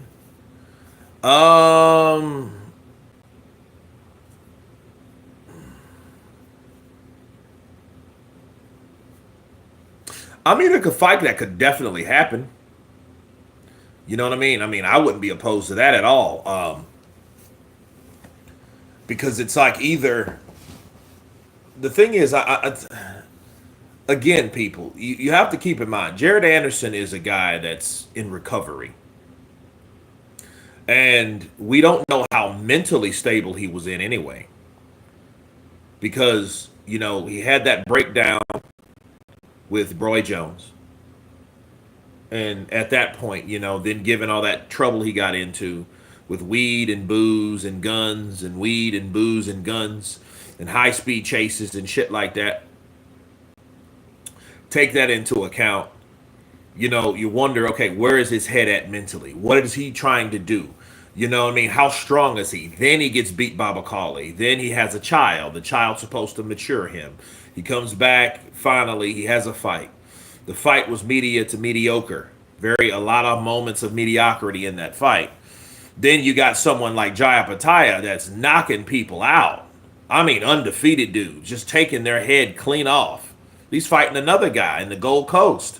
Another undefeated fighter. I haven't heard of him, but he's fighting. Jai's active, hungry, and I think he's getting to the point where Jai Apataya is getting more callous. Jai Apataya is that dude that's tired of waiting on Zerto Ramirez and guys like that, because I think Zerto's bullshitting us. I think he is. But Jai wants that fight. And I think when you don't give it to someone that's hungry, it makes them hungrier. You know what I'm saying? But I think the worst thing that could happen to Jai Apataya is he gets a big money fight. I don't think he needs a big money fight. I think he needs exactly what he's getting now to keep him exactly in the same mental space that he's in, so he can do the same thing he's been doing, kicking ass, taking names. That's what Jai Apataya should be doing and stay doing. So for him to fight Jared Anderson, I don't think that Jared Anderson is mentally, I know he's not mentally where Jai Apataya is. Jai Apataya he's undefeated. He's knocking people out. He looks like a killer. He looks like he's ready to tear your head off. He wants these big fights. So for you to put him in there with Jared, no, I don't think that would be the best thing. Karen Conway versus Jerome Warburton coming next. Okay, that's the next fight. Giant versus Bivol, dangerous fight. Yeah, it is a dangerous fight. That would be a good fight though, and I think Jai would learn a lot about himself. He would learn how good he really is because he's in there with someone that, hey, and not only that he can move, but he's the experience he will learn. He will learn how good he truly is because Jai Apataya is fighting guys that, his style is unique because he's not a flat-footed fighter, but he has heavy hands, being a cruiserweight.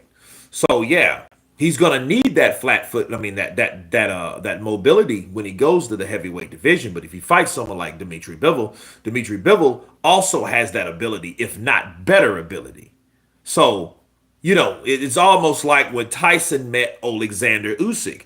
Well, hey, Tyson's fast for a big man, but you're in there with a man that even though you're fast for a big man, you're not faster than that guy on the draw of counters. That's why Usyk was able to catch him, stick him, move, dip, slip at times. But it was a chess match. Okay? Jai Bataille is too small for Jared Anderson.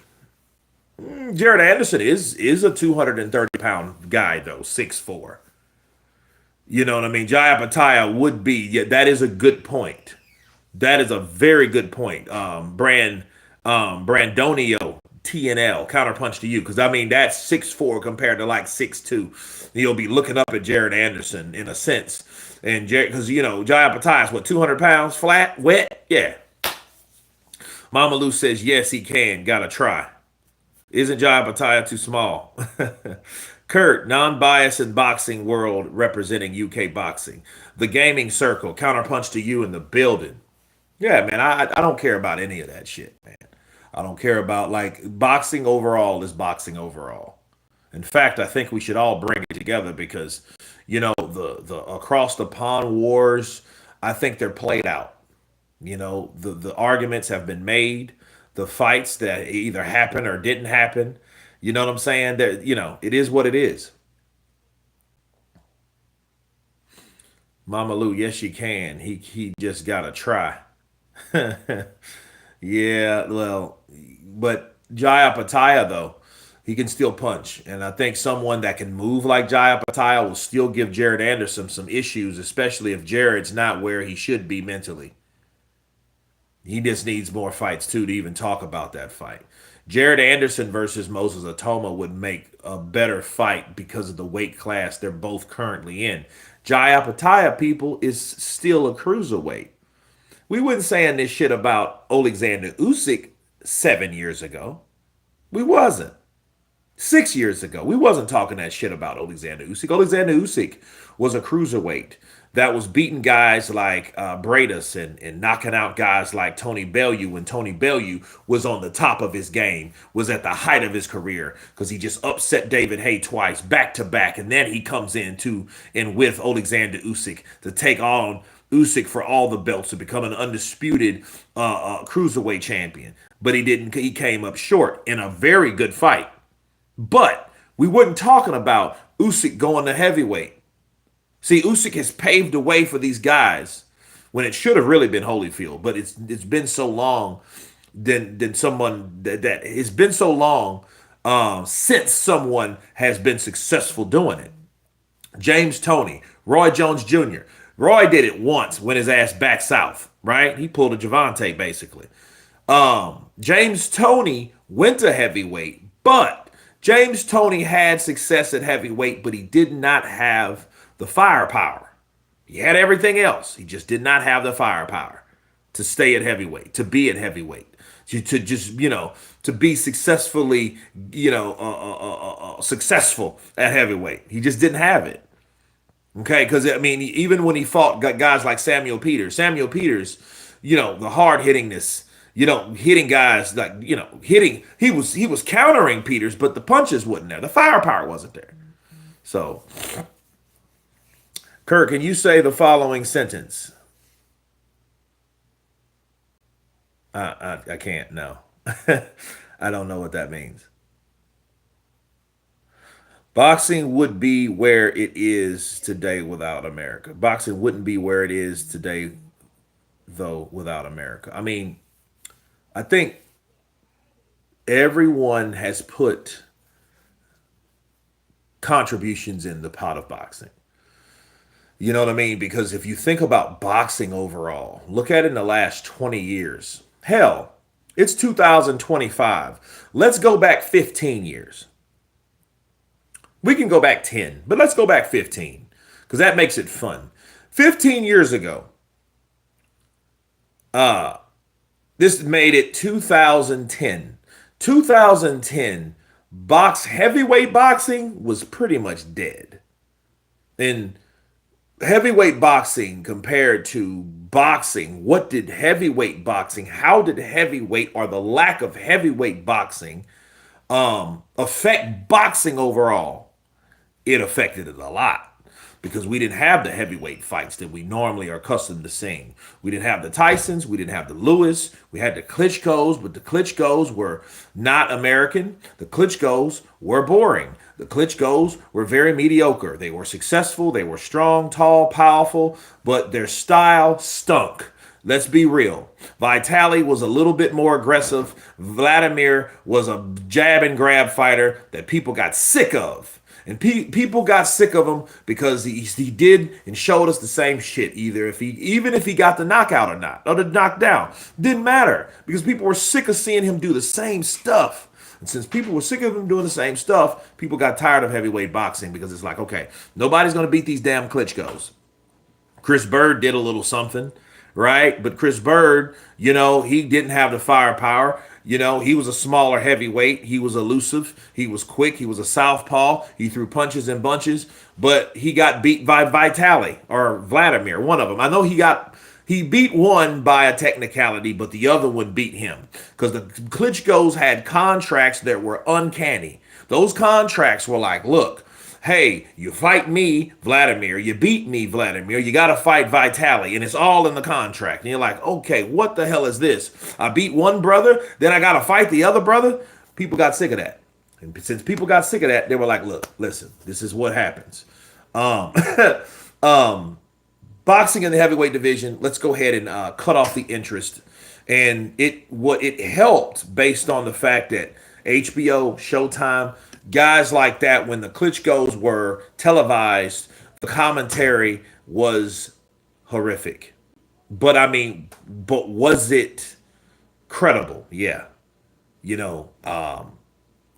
Trevor Bryant, right? No, Brian Jennings fought, which he was 19-0 at the time. He fought Vladimir Klitschko in New York. They never wanted to see him again. It was almost the equivalent of William Skull and Canelo. People say, hey, I never want to see William Skull again. That's how they felt about Vladimir Klitschko in New York. Okay? Yeah, Bird beat Vitaly and lost to Vladimir. Yep, but same shit, but he had to. He had to fight one and get the fight with the other. Bullshit like that. But still, same thing. So when Vladimir fought Brian Jennings, people booed that shit out of the park. They did not want to see Vladimir anymore. So when Tyson Fury finally beat him like shit 4 years later, people were like, oh my God, we got a guy that's kind of crazy, that dresses up in Batman suits, that, you know what I'm saying, that's charismatic. The dude actually dropped a song after he beat Vladimir Klitschko in Germany. Yo, we might be looking at the newest star in the heavyweight division. Remember that division? The heavyweight division. That's what happened. Okay, so that's what we had. But what else did we have in boxing besides heavyweights? Everything else. So what ran, what kept, what supported boxing at that time? Floyd, Money Mayweather, Manny Pacman Pacquiao, right? Shit. Oscar De La Hoya was done by then. He got retired by Manny. Manny destroyed him. But, it was revealed that Oscar De La Hoya went on a drinking binge during his training camp. I'm like, wow. He said he never done that before. But needless to say, it is what it is. Sean, and eye-catching movies lately, Kurt. Seen any eye-catching movies? No. I have to watch Sinners again.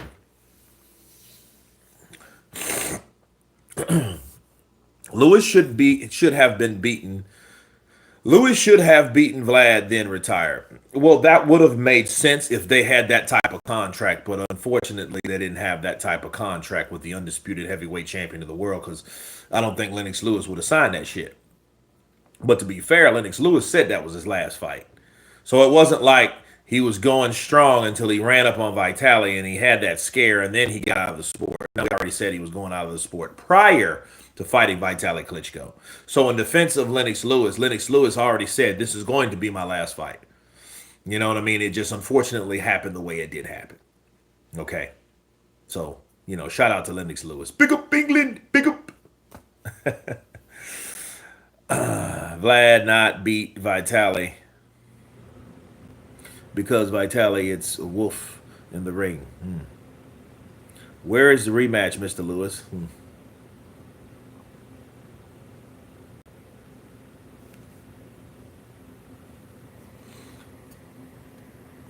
King Grayson, that proves one thing. Bird Pete. Deontay Wilder brings excitement in boxing, and it's good that he's making his return. You know what? I may go to that fight live, bro. It depends on what's happening. And that's what I hate about work, because work is so unpredictable, because now they've pushed another production back.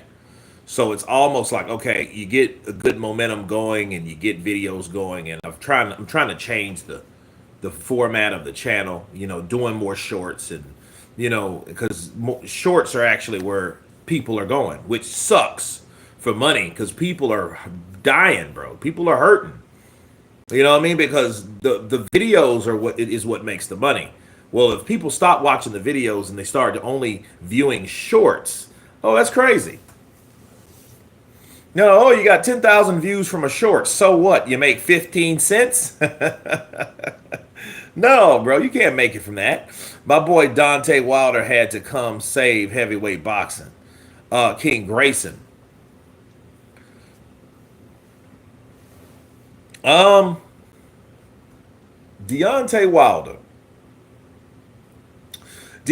Wilder helped he was a puzzle piece in the heavyweight division. Because don't get it twisted, like when Deontay left, when he left the sport, I missed him. I was like, dude, something's missing. We thought we were going to get the Joshua and Fury fight, which we never got. Kept boxing alive, man. But other than that, you had, because not even Triple G was around 15 years ago. Triple G was still in Germany trying to get fights, with the Universum, I think, that promotional company that he had, or before K2. So, boxing was ran by guys like that, and then because you didn't even have the PBC then. The PBC didn't start until like 15. 14-ish, 15-ish.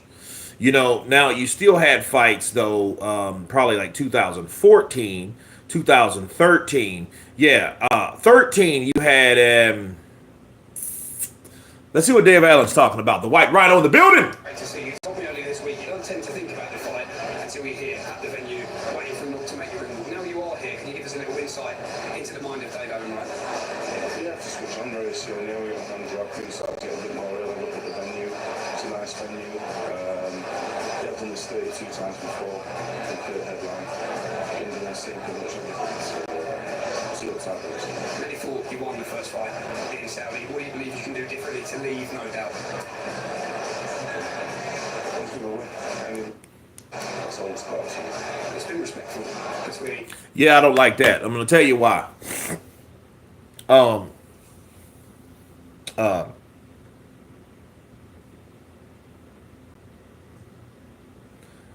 He didn't say knock him out. He didn't say knock him out, and because he didn't say knock him out, it's like, okay, that's how you win. Dave's been paid to take a dive tonight. Snake Plissken. You had AJ, but other than that, I wasn't looking at that unless I was seeing Wilder knock somebody's head off. Well, you had a lot of people, though. You had side people. You know, you had side fights. You had fights that could have happened that didn't happen. You know, you had, you know, like boxing 6-7 years ago was fucking wonderful. The thing is, it's like, it's crazy. Now, all of these fights are happening, and I feel about 4 or 5 years too late, to be fair. You know, and if we see AJ versus Tyson, it's not where it could be.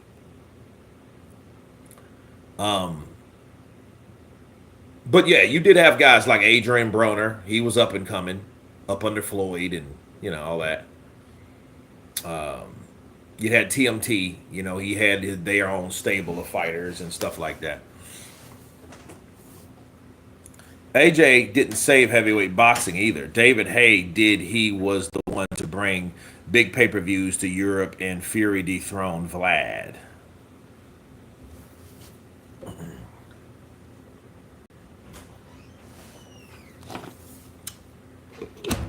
You know, Tyson Fury helped, though. Tyson Fury started it. AJ continued it until he couldn't. So it went from 15, then 16, 17, 18.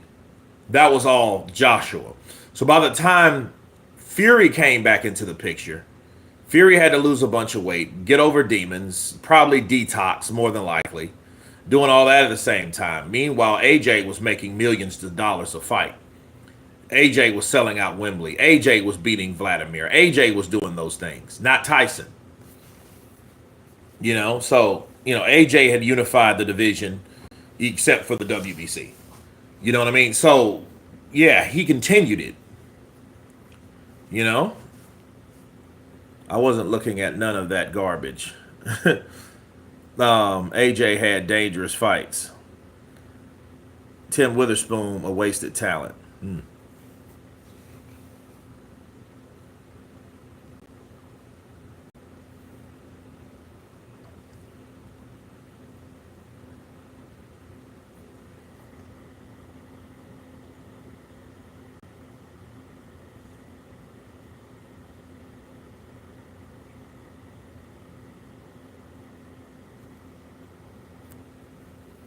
Yeah, this looks like it's going to be a very, whoa, ooh, look at the nose of Warburton. Team bread maker. Okay.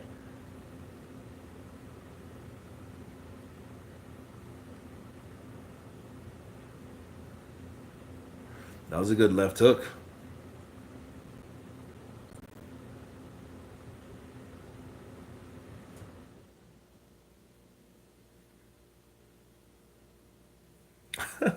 Yo tengo gato en mis pantalones.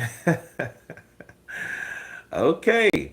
Where did you see that max weight limit for Nano to win the titles at? I always thought he was better with a spoon. Not denying he continued it, but Hay was the one who resurrected it during the dark ages of the Klitschko's. No, he didn't, because he lost. I mean, if David Hay would have beat Vladimir, oh, it would have been a better impact because people actually like David Hay. I remember that build up. I remember David Hay, slick cornrow wearing cat. You know what I mean? And was just talking all. I think you're a fucking dickhead. His nose is broke. Well, he can't do anything about that now. I mean, they could always stop the fight. You know, I know I can't wait for this Terence Crawford versus Canelo fight. But he brought excitement back to the division and more importantly pay-per-views. No, Paul, I'm not denying that because he was exciting. The performance stunk.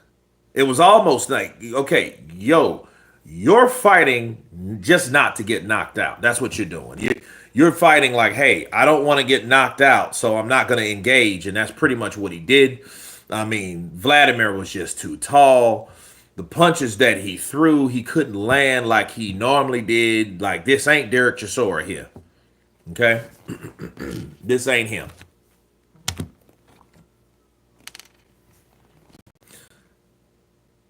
And that's a great stoppage. Good. Good. Yeah, because I seen that nose bleed. It was over with. Hey, you get to make bread another day.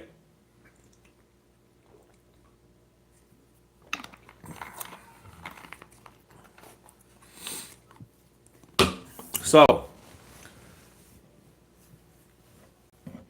because I mean, to watch 12 rounds of that, you're like, ooh, ouch. You know?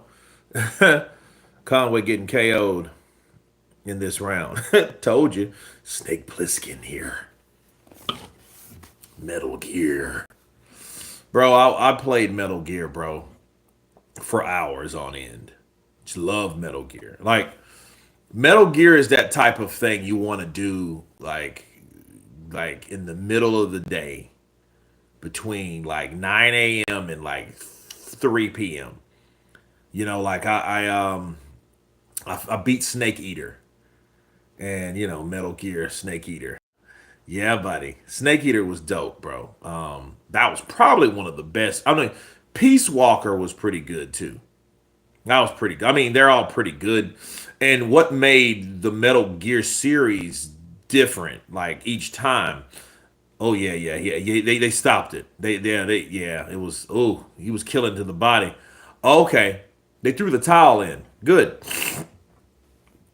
They threw the towel in.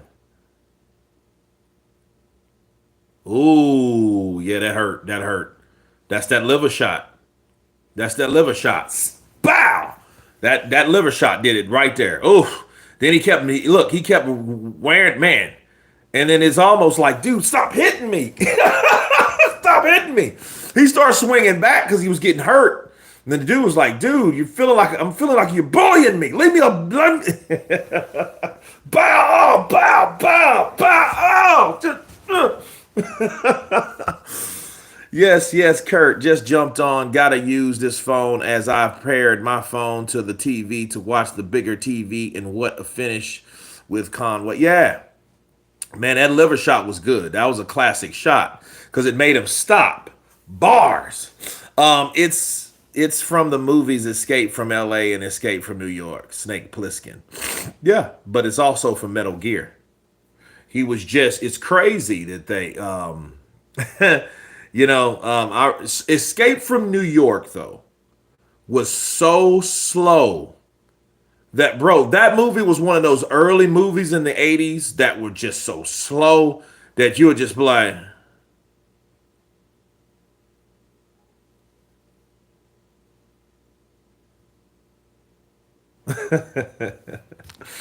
yes.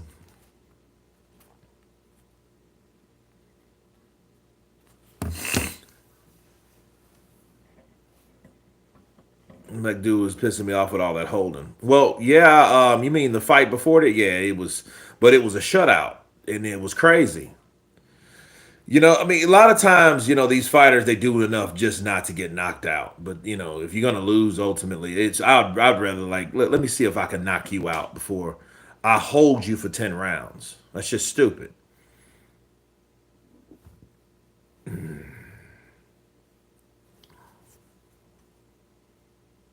Jared Knight Anderson. Yeah, man. Now, Escape from LA. Oh yeah, that was dope. Escape from LA was very good. Very good.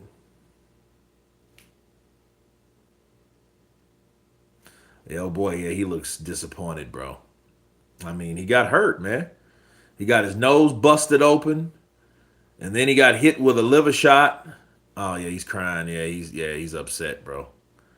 Uh, that's disappointing, man. The old boy's crying and shit. Yes. That's the shit they don't tell you about.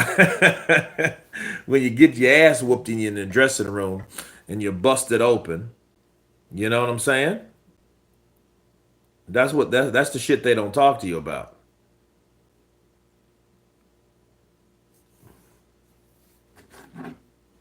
26 seconds of round number 4, declaring your winner by TKO. He's still the Commonwealth and the new British middleweight champion.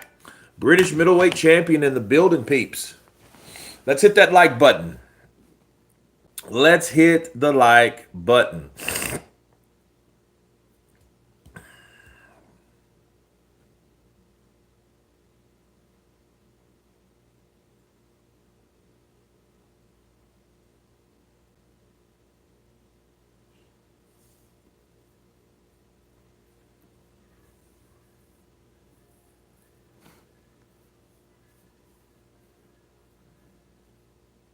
Icebreaker, counterpunch to you.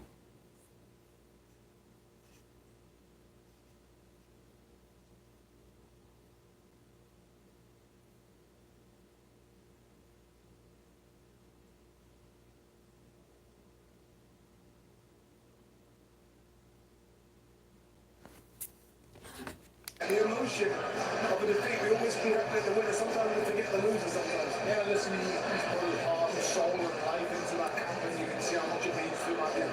But there's always a winner, there's always a winner. There's usually always a loser in boxing. You know, that's true. Ade and Tony Bellew, you know, they're speaking about, you know, the loser. I mean, the dude was affected, definitely. Yeah, he's looking sharp. I mean, you can tell he's working out a bit too, because you can tell from somebody's face. You know, if you start seeing, you know, faith, yeah, he ain't been doing too much, but you know, and hell, look at a day. You could like a day. You're kind of missing the fact he's getting kind of solid, isn't he? But Tony Bellew looking sharp. Hit that like, guys. Let's hit that like button. We got 70 people in here now. Nice little crowd. I can't complain. It wouldn't do any good anyway, I don't think. Because I have had series of complaints, and I don't know if that's any helping any. But no, I mean, I do think that, yeah, that guy was affected, man. But yeah, it's funny. Chadwick Boseman, one of the last things he ever said to me, we were on the set of Black Panther. And we were changing, and like we're doing all this painting and shit, and we're down in this mud, right? We're in this mud hole, and then we're all getting, you know, getting painting shit all over us, and then the mud all in this mud hole, and then it was on the studio stages. But he looks up at me and he's like, "You know what, man? This is the type of shit they don't tell you about." You know, that type of stuff. You know, so.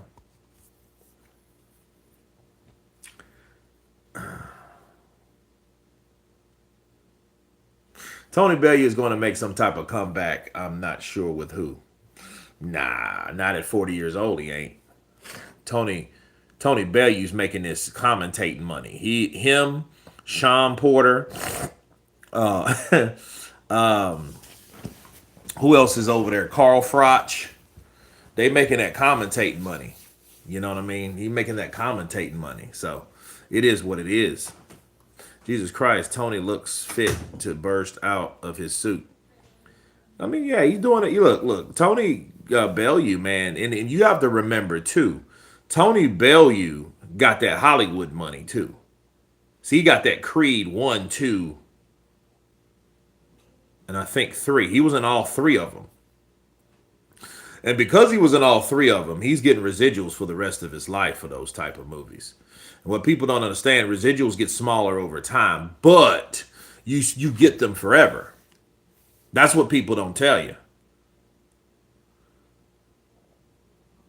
That's what people don't tell you.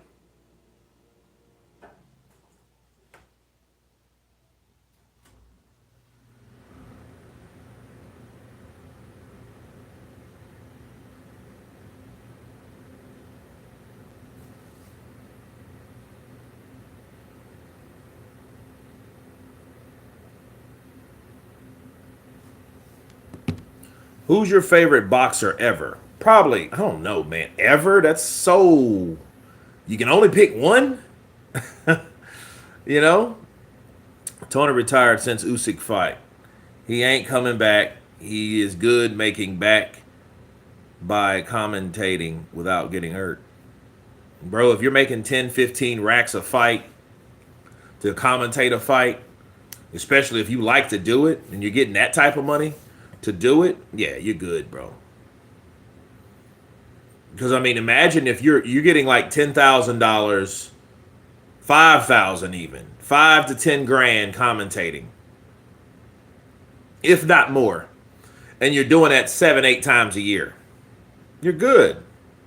You know what I mean? Unless you got some kind of drug habit or you're a bad gambler or some silly shit like that. Unfortunately, yeah, you will have issues.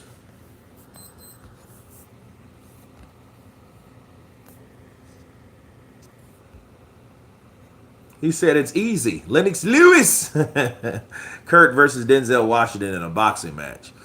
Denzel Washington. For one, I can't see myself punching Denzel. Denzel's the man. Like, that, to me, like, punching Denzel Washington is like doing something wrong when so many... Denzel would have to slap you first. Now, I told you. I told you. Didn't I tell you or did I tell you not? Didn't I tell you or did I tell you not to do what I tell you to do? And still you'd be like, damn, like an uncle slapping you or something. What did I do? What did I do? Mark my words, you will see Tony Bellew in another fight, even if it's on Misfits. Okay. Kurt would slap Jake Paul for sure. Yeah, Jake would get slapped. He would get, because like Jake, I don't dislike Jake no more. I mean, Jake is like doing his thing, and you just got to respect what he's doing. He lost to Tommy Fury. That's his only loss. I do question why he hasn't fought Tommy Fury since then. I think he would want to avenge that over anything else if he wanted to take himself seriously. But then Tommy Fury is not taking himself seriously. So what's the deal on that? You can't get mad at Jake Paul and not be mad at Tommy Fury, because Tommy Fury is supposed to come from boxing royalty. He's from a fighting family. Not long to go till the big one. I'm backing Dave, but that extra weight has put doubt in me. Yeah, I think Dave Allen knew, hey, I'm just getting paid again. That I gave reasonable doubt to a fight that I thought I won. Why come in shape in the next one? Look, you got to understand Dave Allen's probably his mentality. If he took a dive, that's probably better, because he's getting paid under the table and he's getting paid a check up front. You know what I mean? This ain't a guy that's fighting for a damn title. Dave Allen is not fighting for a title. Let's just be real. This is not what it is. All right? Let's not make it anything bigger than it really is. It's not. It's just a fight that should have went one way and it didn't. It didn't go because of the politics of boxing, the sport that I love, that I hate so much. All right? So that's what this is. The best thing would if Eddie Hearn secretly offered Dave Allen a bribe. A Malik Dive Scott. Some extra ching-ching on top of the check you're getting. Hell yeah. I've already told you guys I'll take a dive. Give me $10 million. I'm going to take a dive. Pow! You got to take a punch. You think I'm a stunt man. You think I don't know how to take a shot? Blah, blah.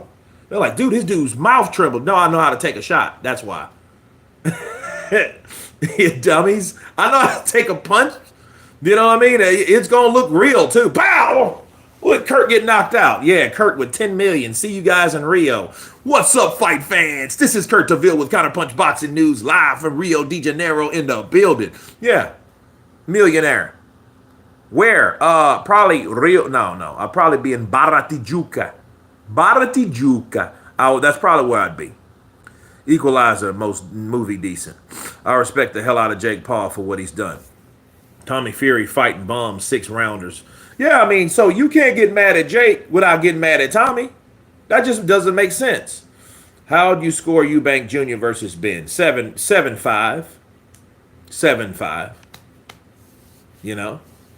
Would you still show us love after the big money, or would money change you, brother? No, I mean, what would happen? If anything, it would increase. The build-up would be dope because, I'm going to play that to the bone. If they took me a dive, it better be some real money. I mean, 10 mil, and, if here's the thing. I would fight Jake the way I supposed to fight Jake. If I had a deal like Mike did, where I just had to just kind of go 8 2-minute rounds against Jake without Jake humiliating me and stuff, because I don't think my ego could take that. You hit me, Jake, and I supposed to round 5, my ass goes down. That's how it's supposed to be, And then more than likely, what'll happen is, if the fight's a dive, it has to be more than them giving you money for that to be the thing. It would have to mean something else was put in play for you to take a dive. That's why, hey, in round 5, your ass supposed to go down, because in round 5, maybe someone somewhere, not Jake, but someone close to Jake, has made a millions of dollar bet that, hey, I bet you Jake knocks this dude Kurt DeVille out in 5 rounds. If that doesn't happen, that means somebody's going to lose a shitload of money. And they don't have time for that. They're doing that for another reason. Somebody's getting rich. But then if you think about it, if you knew you supposed to be down at 5 rounds, you just pitched to someone else like, bro, I'm going down in 5. I would bet on that. Bet your house. Because in the 5th round, my ass is going down and I'm not getting up. I'm out. So somebody's going to get rich. You know what I mean? That's how that's going to go. That's how the mob controlled boxing for many years. They made sure that a fight goes the way it's supposed to go because they're going to rig it. Jake Paul has just implemented that within entertainment value. It's the buildup. It's the rising action. It's the anticipation. Exactly. Round 5, my ass goes down. You know where I got that from, right? Marcellus Wallace, Pulp Fiction, 1995. Ving Rhames, right?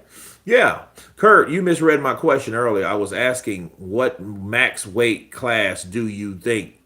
Oh, Inoue could go up to and still win. I don't know. Because he's still at 122. Okay, guys, let me tell you something. Let me counterpunch Naoya Inoue. Inoue is a very talented fighter.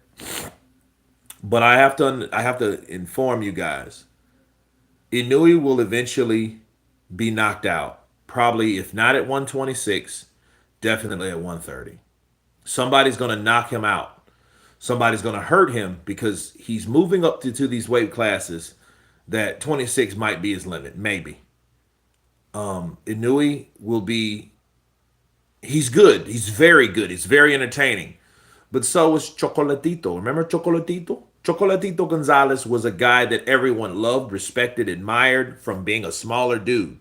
Chocolatito was a guy that was kicking ass. He was very exciting. He was very aggressive. He was very entertaining, but he got knocked out in a very bad way.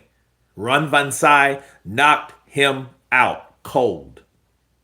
But that is what happens when you keep moving up the weight classes that you don't belong in. You see what I mean? He didn't belong at 126. He didn't belong there. That's bad, Jay. How can people forget about Gonzalez? Little Chocolate Gonzalez was a guy that was loved and respected. And he had a history behind him because his trainer, the guy that he looked up to, was a legend. You know what I mean? Alexis Arguello was a legend, also in Knockout Kings, mind you. He was another fighter that was in Knockout Kings, him and Aaron Pryor. And it's crazy because it's like, okay, well, listen, dude. Der Chocolatito was beating these guys, but I mean, you can't expect a guy that small to keep moving up. That's why I think it's absurd to put him in there with Tank Davis. Tank Davis see a fight like that, he is going to definitely he is going to definitely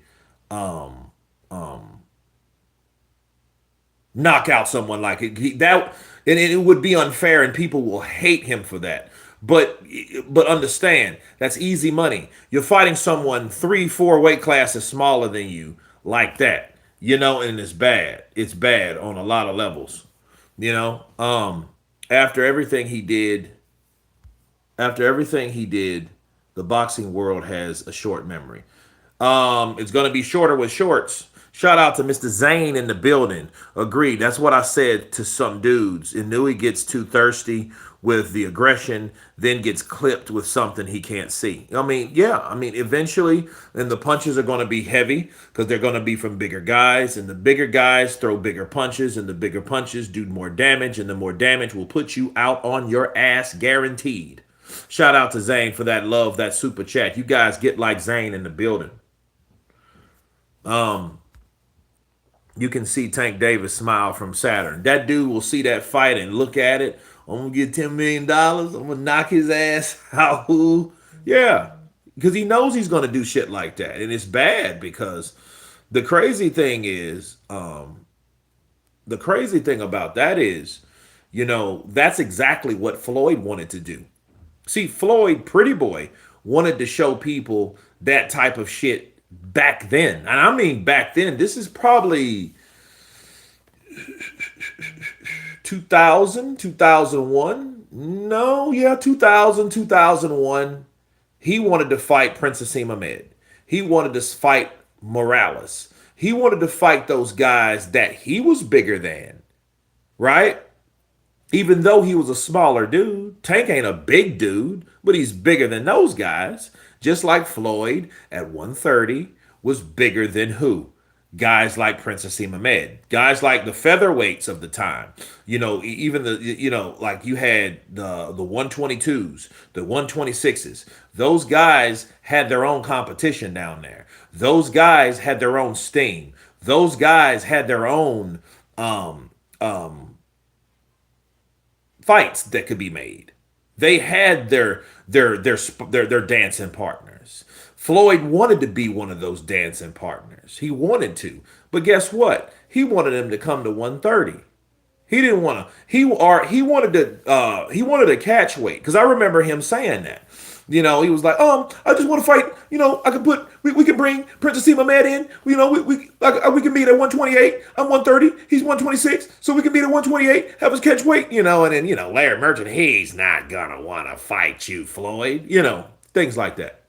And that was a big money fight that Floyd wanted to have because he needed someone that was a dancing partner that meant something. See, it was nobody bigger than Princess Ahmed at the time. Princess Ahmed was bigger than Pretty Boy at the time. Pretty Boy Floyd didn't get popular until he beat Gotti. And then when he beat Gotti, then he beat in decision Oscar De La Hoya. He didn't really get big until then. He was always good, but he didn't really get big. He didn't become that dude until he became that asshole. When he was a good guy and they called him Pretty Boy after Pretty Boy Floyd Patterson.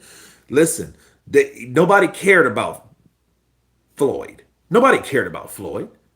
Floyd was a guy that you didn't even know. You know who Floyd was? Floyd was, what's the broad's name? Kim Kardashian. Back in the day.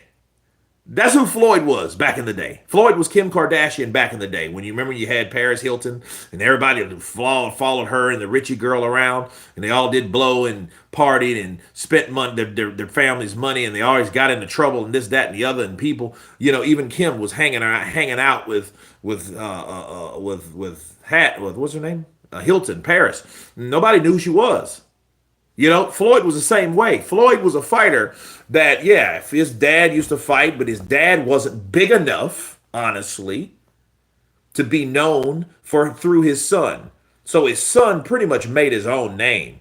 Roger Mayweather had more success than Floyd Sr. did.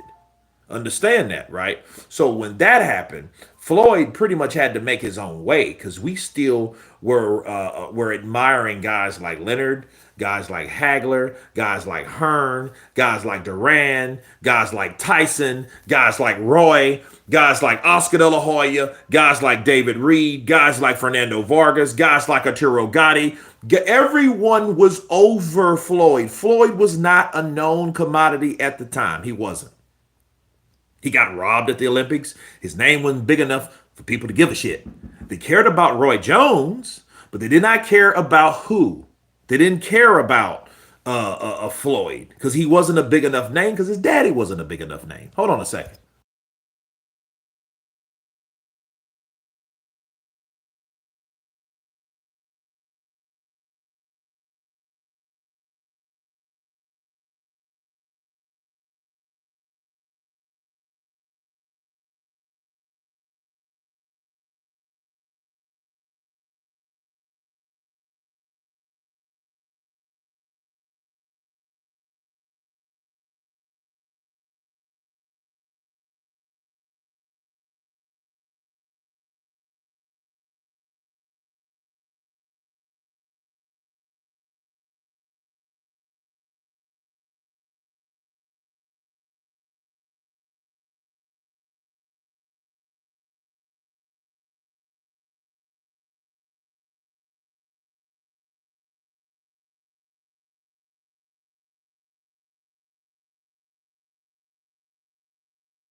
Okay, here we go, guys. Hey, Kurt, chat.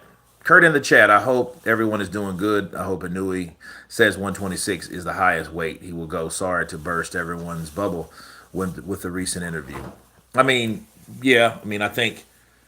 And don't get me wrong. Nothing's wrong with challenging yourself. Nothing. But at some point, you have to know when the challenge limit is met, and that may be it. Now he may tap out at 130. But understand, if he goes to 130, don't get pissed at Tank Davis for going to 130 to challenge him. Because he did it with Leo Santa Cruz. You think he won't do it with the pound-for-pound fighter in the world, Inoue? No. Yeah, he's going to do it. Wesley Snipes versus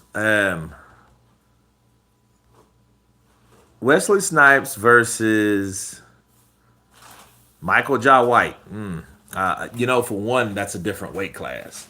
Wesley Snipes is probably about 170 pounds, if that. He ain't, he's not a heavyweight. Shit, so that's, you can give that up. He might have been 180 back in the day when he was younger and he was in shape. Not saying Wesley Snipes has never been out of shape. It's just Wesley Snipes is older. Wesley Snipes, bro, he looks like a damn vegan now. He's all shriveled up and shit. You seen him? He's bald-headed, shriveled up, pickle-headed and shit. You know what I mean? Yeah, for him to do Blade, yeah, they had to put a wig on him and stuff like that. And I love Wesley. Don't get me wrong. It's just he's Michael Jai White is a heavyweight. Wesley Snipes is not. Shout out to Wesley Snipes, CJ Rich in the building. I'm stepping into the ring with that demolition man cut and paying 0 taxes. Yeah, man, it is what it is. Oh man, I like these fights that are very easily done. Oh, good left hook. Ooh, Um,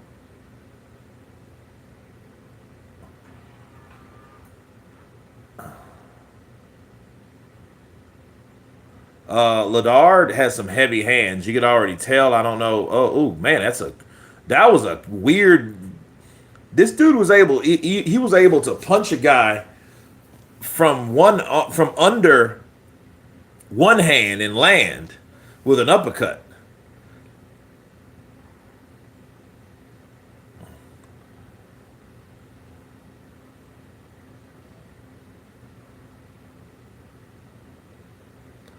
Ladard is definitely a hooker. So Sutton better be careful because Sutton's trying to be cagey and he's getting busted up. Kurt, whatever happened to Oscar Rivas? Did he just stop? What was the reason? Oscar Rivas had an issue with his eye. He's like, he had that David Reed problem. He had that David Reed problem. I mean, his eye wasn't, his eye wasn't, his eye could never get where it's supposed to be. Mr. Tank, you want a Ferrari? Yes, 3 Ferraris. The Alphabet Boys are going to criticize him for not going over 126. They want to see him get beat at any cost.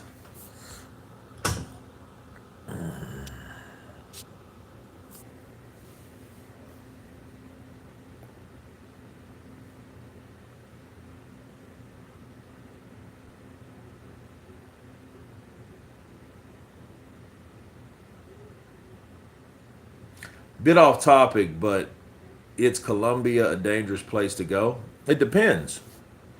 I mean, if you'd have asked, shit, I mean, it depends on where you go. I mean, it's not dangerous as far as where it used to be. It ain't like, it's not like what people think it was. It ain't like that. It ain't like with Pablo back in the, but I mean, that was 40 years ago,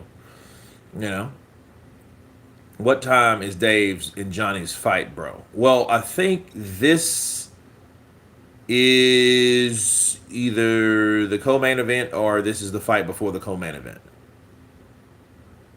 When is the next big card? I mean, depends on what you call big, because, Jake Paul takes on Chavez Jr., which I think will be pretty good because that's going to be an American call. Good left hook landed by Godard. And see, I don't think this fight's going to last long unless Sutton makes some definite changes in his defense. If he makes the adjustments, he'll be fine.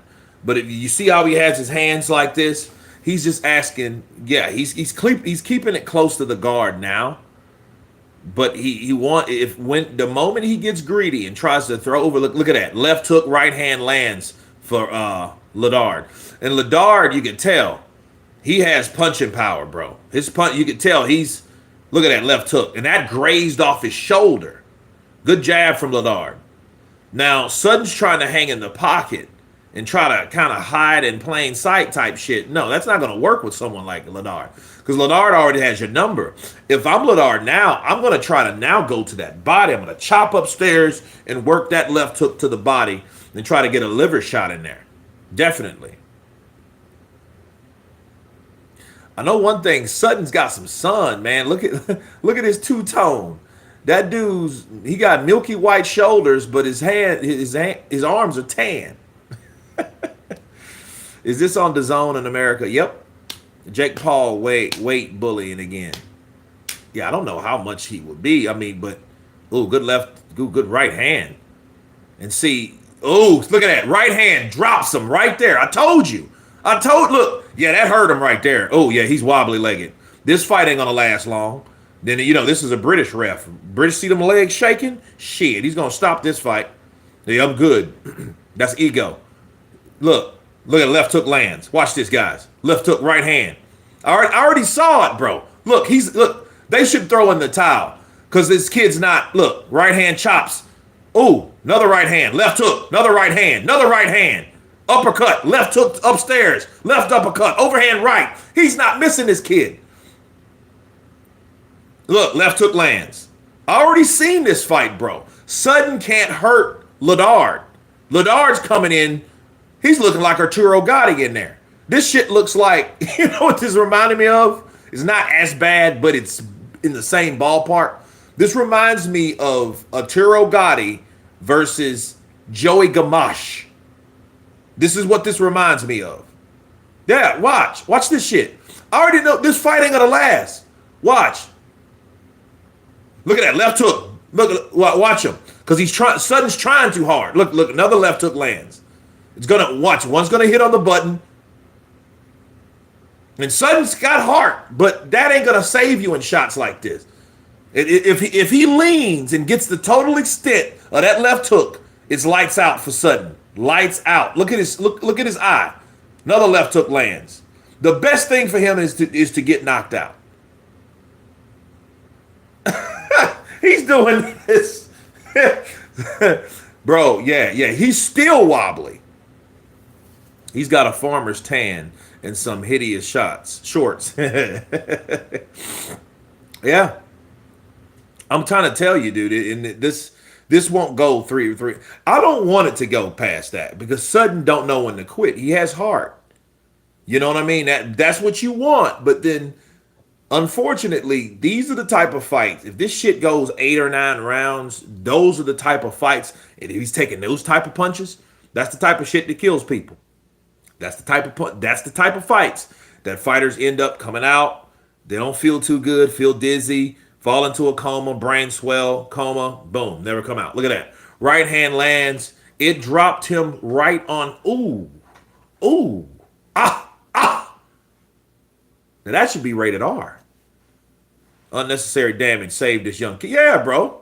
Because it's not going to help anyone for him to take that type of. That ain't helping him. That ain't helping his family. It ain't helping his career. It ain't helping nobody. It's not that. That's just not happening. It's not happening. And see, Ladard is like, bro, it's target practice. He's like, man, I wonder if I can catch him down to the body. You know, because I was working on this shot yesterday before I tweaked my shoulder again. You know, just straight right to the solar plexus. Bow. Left upstairs. And you know what I mean? And it felt good, too. It got good leverage on that left hook. You know, and then I started jabbing a little bit too much. Yeah, man. Crazy. Yeah, you know what I mean? Because Ladard, he's kind of taking it easy now because he knows I got this kid. You know what I mean? And then Sutton, he's trying to, set something up. Unfortunately for him, he doesn't have the firepower. He's moving, good jab, you know what I mean? Spar on the jab. He's playing the matador, right? And the bull's definitely winning. You know what I'm saying? So, yeah, jab. Kurt can take AJ now. I would love a fight with AJ, though. And see, with AJ, I would fight AJ. Me and AJ would have to fight. You know what I mean? I wouldn't try to outbox AJ. I'm too old for that shit. I'm going to try to knock him out. And if he has any residual damage from Dubois and Ruiz and whoever he fought, even the Vladimir fight, I'm gonna see. I'm gonna try to do my best with AJ, because I'm not gonna play with AJ. He's either gonna knock me out or I'm gonna knock him out. You know what I mean? And that's a big dude, but I think I'm quicker than him. Raul Movena, okay.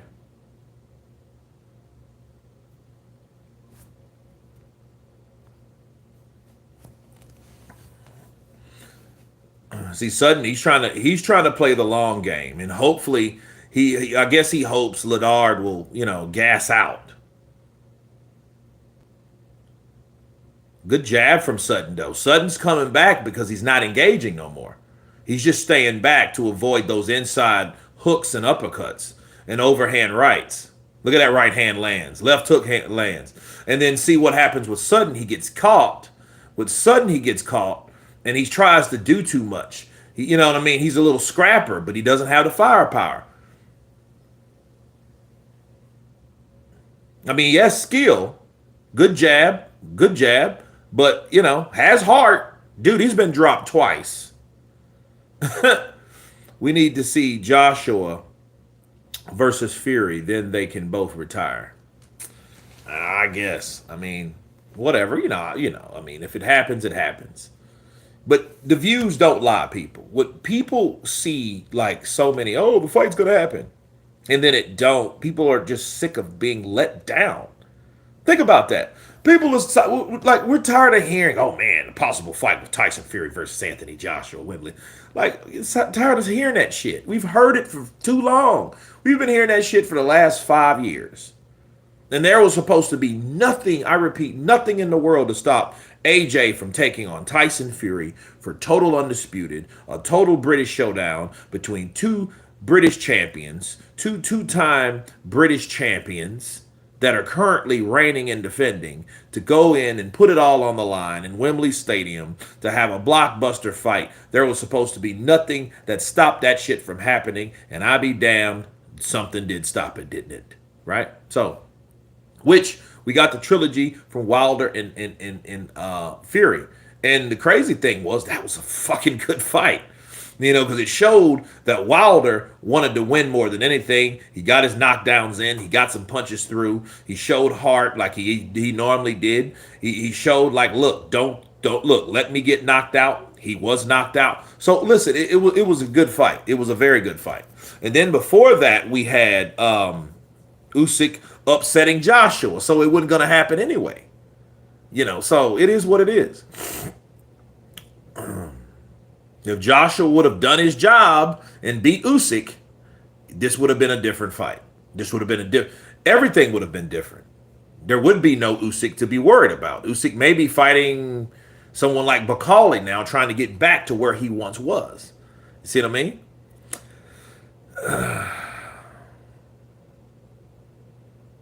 AJ spanked Fury in sparring session in 2010. Tyson is even on video admitting it. Yeah, I remember that. Bro, the thousands of videos that I've made, yes, they were included in those.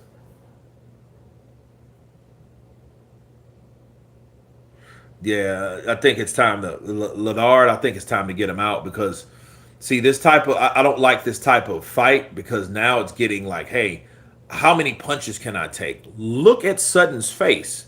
That dude looks like he's been in a bar fight with 5 people. He looks jacked up. Look at his eyes. They're both swelling now. They're both swelling now.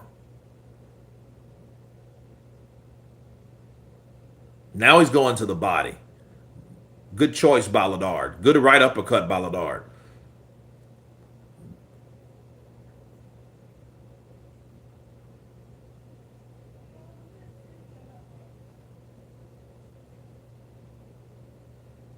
One thing apparent, Sutton didn't come here to lay down, bro. If that would have been the case, he would have been gone a long time ago. So, you know, to say the least, you got to give him credit for that. CJ, what's goody, bro? Counterpunch to you. Even if AJ did beat Usyk, Fury would never fight AJ. Well, I mean, there's nobody else for him to fight at that point. I mean, everybody would. Ooh, good left hook by Ladard. That got his attention, but he caught him on the fat side of his jaw. A lot of times the best times get hit here. Not here, but here. That's the type of punch you should be able to take because that's the strong part of your chin. That's why when people get hit at the tip, that's why it's such an impact because that's the weakest part of your jaw.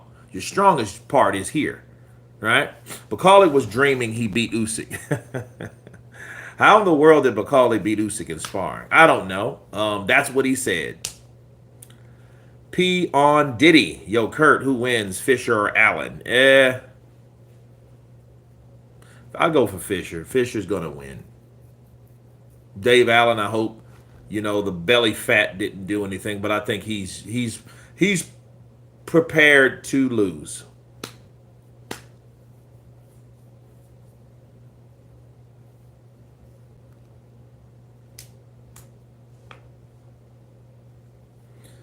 Tongue, Shahorn, or Tralero. I don't know what that the hell that is. Mama Lou, hey.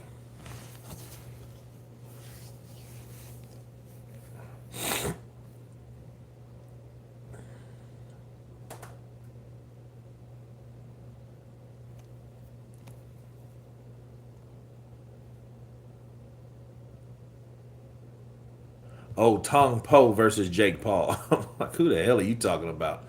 Uh, you got to go with Tong Po. Mei you bleed like Mei Dillian White lost from Turkey a la Sheik deal. Yeah. Poor old Dillian. Oof. Good jab from Ladard. That snapped the head of Sutton back.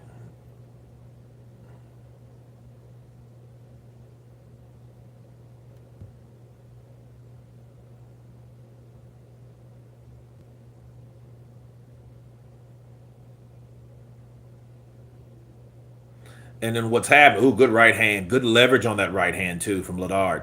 And see, this is what's happening. These type of fights here now, the bad thing will be with Sutton, he fights all these fights. This is a 10-rounder. And then he gets knocked out brutally. That's bad. That's just worse for getting just beat up round after round. You get beat up round after round, then knocked out. That's why the Trinidad Vargas fight was so damaging for Vargas. Because Vargas, he fought tooth and nail. He got dropped three times in the first round, something like that. Then Trinidad gets dropped in the fourth. Trinidad fouls Vargas. Then he fouls Vargas again. Then they take a point away, and I think they take another point away.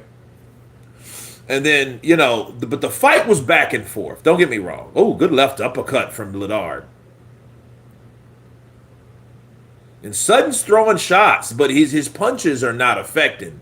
He needs to be smarter with his defense. Oh, right hand. Drops him again. You see what I mean? As soon as Ladard gets leverage, bro. As soon as he gets leverage, he's leveling this kid. It's over. It's over. Yeah, it's over. Come on, bro. This is a British fight. Remember that. It's over. He's wobbly. Because what will happen, he would have got brutally knocked out. It would have been Gotti versus Gamache all over again. We don't need to see any shit like that. In fact, actually, Gamache sued because Gotti came in at 160, bro. Gotti came in looking like Jake LaMotta. He came in looking like Jake LaMotta. And then, it was just devastating, bro. Yeah. I mean, I wanted it to end 2 rounds ago. But, better now than later. So, yeah. Thank God for that. Take that dude out. Because his punches were just, no. Ladard was catching them. Bow! And as soon as he caught and got enough space to get the leverage, to move those hips to turn that punch over, it was over. It was over for Sutton. It's just the punches. Sutton was trying to stay back because he knew that, hey, if I get in the range of this guy's punches, he's already dropped. This is 3 knockdowns. The first round, the second round, and the 5th round. So, yeah, as soon as he got leverage, bow, bow. Look at that.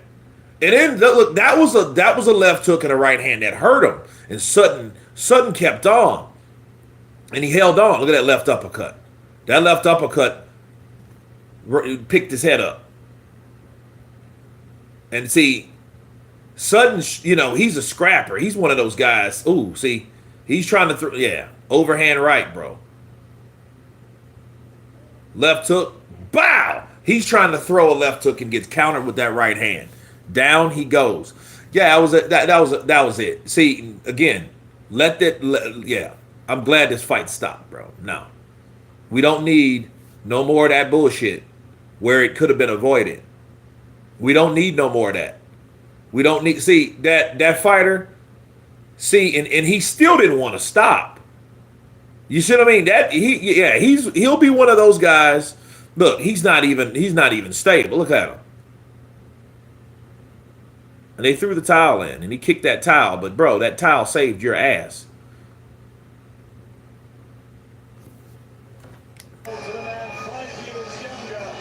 Yeah, bro. He was like, listen, man. He said, man, I didn't want to stop this fight, man. I didn't want to stop, but, like, that dude, no, bro. Yeah, he didn't want to stop it, but, yeah, he could get seriously hurt in that fight. This is not the time to show how big your nuts are. it's time to show how smart you are, how good, how much brains you have, not how much balls you got, not how big your balls are, you know. So I'm glad that that fight's over. Okay, so on to the next one, on to the next one. Allen might put money or put on more weight looking for a knockout, but it could also work against him. I don't think belly fat will help you at all. Yeah, Jai Apataya is a beast, bro. Yeah, June 8th. Apataya versus Squeo. June 8th. Put that on your calendar because I am going live for that. In fact, I'm going to do that as of now if I haven't done that already. Okay, so, all right, the day is the 17th. All right. Okay. Yeah.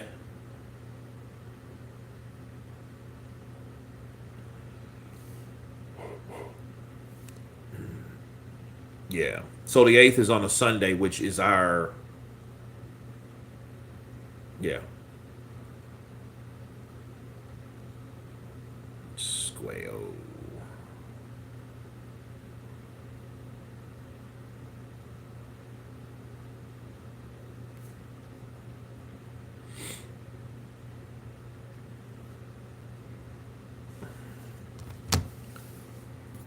Jiu-jitsu versus boxing, who wins? Depends. It depends. A guy fighting a boxer, if a jiu-jitsu guy can't get you down, you're gonna beat the shit out of him.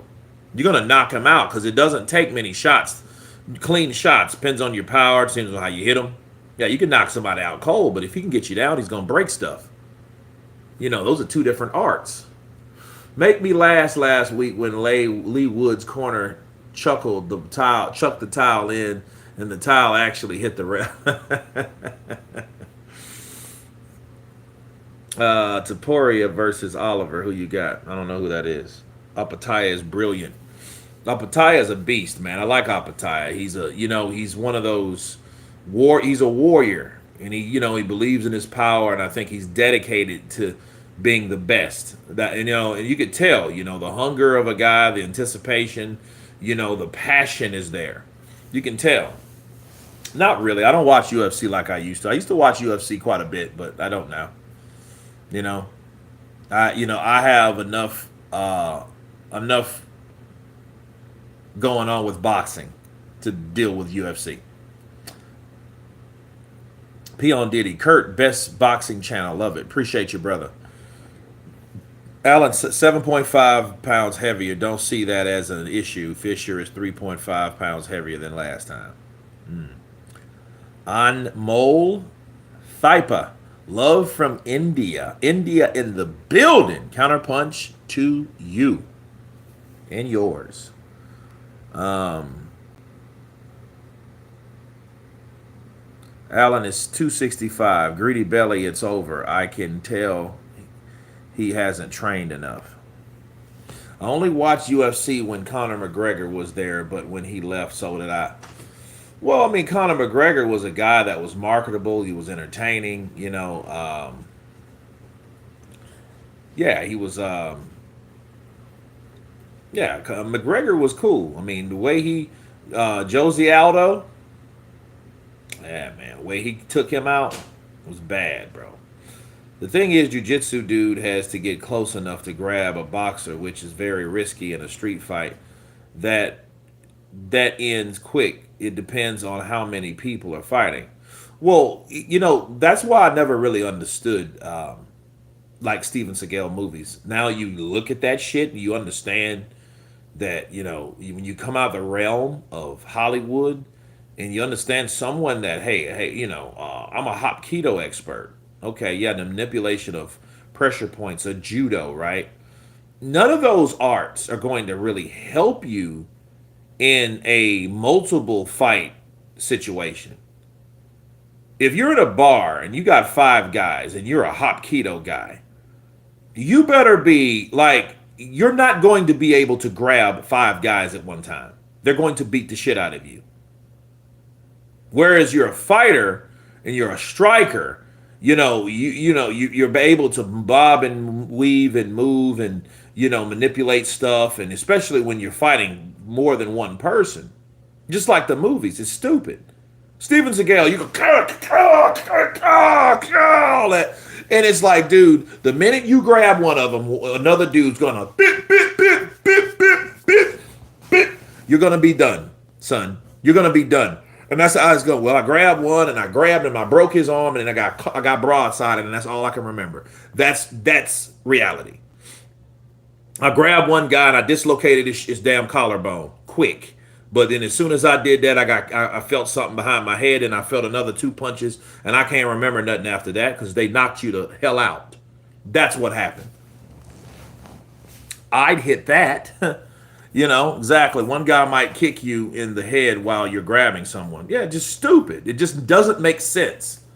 You know what I mean? The shit he had you doing is like, it's like, okay, I can take all of you guys on one at a time, but all together at the same time. It makes no sense. It's stupid. It's the stupidest shit I ever heard of. Steven Seagal would grab a guy and, like arm lock him, and then, then this other guy, what are these other guys doing? What are you guys doing at that same time? What do you think, this is soccer? It's my turn now. No, it's stupid. You need to pick up fighting from all techniques to be all-arounder. Absolutely. Absolutely. Johnny Fischer should retire if he can't take Dave Allen's punches. Well, I don't think he should retire. I think they should really then just cautiously move him. Just move him cautiously, because at that point, it's like, yeah, dude. Steven Seagal in an MMA cage, nice comedy. Yeah, Steve Seagal is like 300 pounds, 6'5". You know what I mean? So, I mean, don't get me wrong. I mean, if he can grab you, yeah, you may be in trouble. But a lot of those exhibitions you see him do, a lot of those guys are stuntmen. They know how to fall, roll, trip, tuck. You know what I mean? Land, corkscrew, a lot of things that they know how to do that makes him look good. You know what I mean? Like he'll grab guys and, move them over and hip throw them and all that bullshit. Listen, let me tell you something. Those guys are trained to do exactly that. They're instructed to help him during his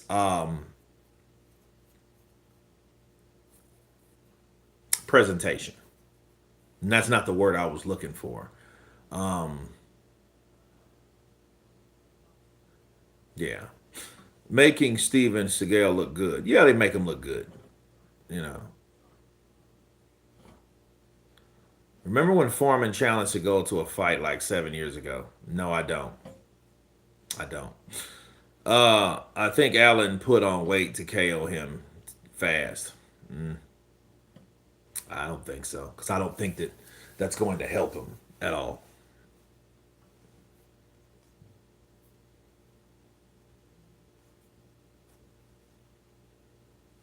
Seminar. There you go. Thank you.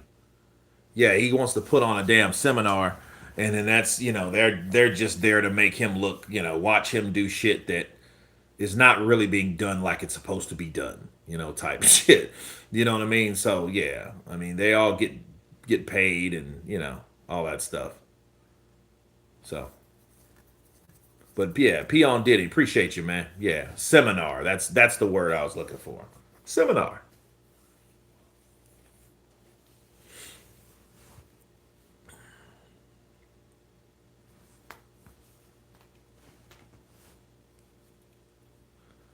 Yeah, and look, they favor Johnny Fischer, not Dave Allen. I want Dave to win for a trilogy, but it is difficult. Fischer is getting better. All right. Man, that's all like WWE. It ain't a realistic 1-versus-1 fight. Nah, it ain't. It's not. When is the main event starting? I think it's starting now. It should be. You got 2-18-7. So that's 7 losses for Dave Allen. Dave Allen has had 7 professional losses. So the politics of boxing works like this. Fischer is what, 13 and 11 or something like that. No losses, no draws. You think someone with a record that looks that way, that impressive, do you think they're going to allow that guy with 6 losses? You think they're going to allow that guy to win a decision based on how shitty his record looks? No, it don't work that way in boxing. You know, that's not a good look when you have someone that has 6 losses that's able to give that undefeated fighter that's up and coming a loss. It don't work that way. It's bad for business. See, let's say Johnny Fischer did lose to Dave Allen on paper. That meant now it's official.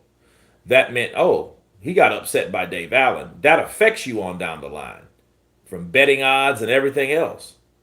Then you can't make fights like Jared Anderson if Jared Anderson decides to really start to get it together and starts having a slew of wins and starts making an impact on the heavyweight division. And then at the same time, he gets helped because these guys like AJ, Jarrell Miller, the other big baby, Andy Ruiz, Martin McCauley, Zili Zhang, all these guys are no longer a factor because they're getting out of the sport. So, you know, if you have that loss, Johnny Fischer, it doesn't look as good as Johnny Fischer being undefeated versus someone like Jared Anderson with that one stripe, which is Mark McCauley. You see what I mean? So it makes that fight more intriguing. It helps that fight sell. It helps the promotion of that fight where we got an undefeated former British Commonwealth champion taking on the hard-hitting American, once beaten Jared Anderson. You see what I mean? So it looks a lot better if anything and everything goes to plan. You know, so no, they don't want Dave Allen to get a decision over damn Johnny Fischer. It just looks bad. You lost to Dave Allen, the same Dave Allen that got beat by damn near everybody? That Dave Allen? Luis Ortiz beat Dave Allen? That dude? You got beat by Grandpa, but then got a win over Johnny Fischer? Nah, that don't look good, does it? No, it don't. Do you know where we can stream? I don't. The Zone. Let Fischer versus Anderson happen. Let Fischer versus Anderson happen.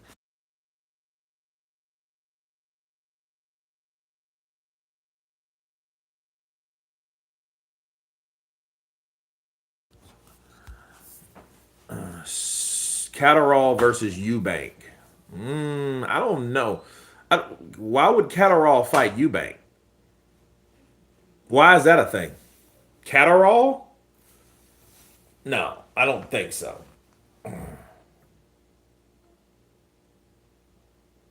Or is this another Eubank? Okay. And Catterall, bro, Catterall really surprised me, man. I thought he was going to do a lot better in that Barbosa fight. And he didn't. Harlem Eubank. Yeah, okay. I see him. I used to train with James DeMille Bruce Lee student. Cool.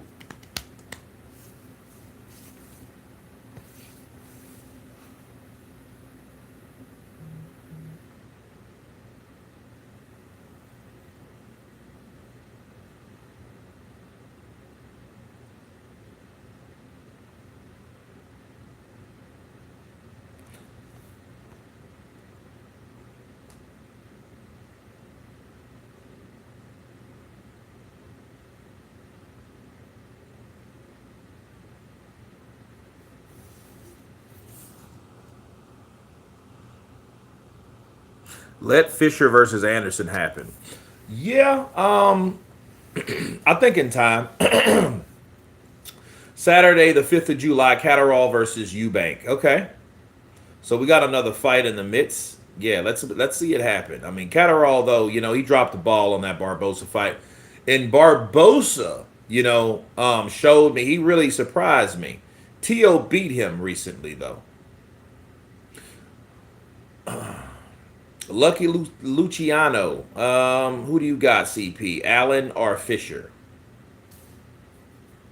I think Fischer's going to get it. I think Fischer knows what it was.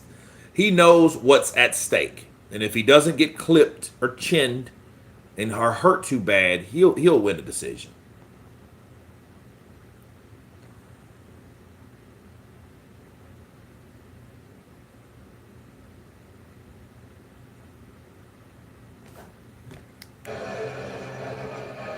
Yeah, you can't see what they're saying. I mean, they're talking, but you just see the music and hear the music, which could give me a copyright claim or whatever. So we're not going to go there that long. Okay, step backwards for Jack. What time is Allen versus Fischer? How many fights until that happens? I think the fight's going to happen pretty soon. Are they walking out? No, we still got Catterall in them. Let's see.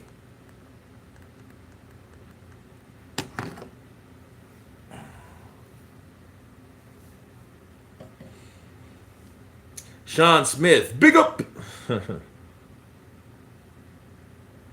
Can't stand Fischer's big dad.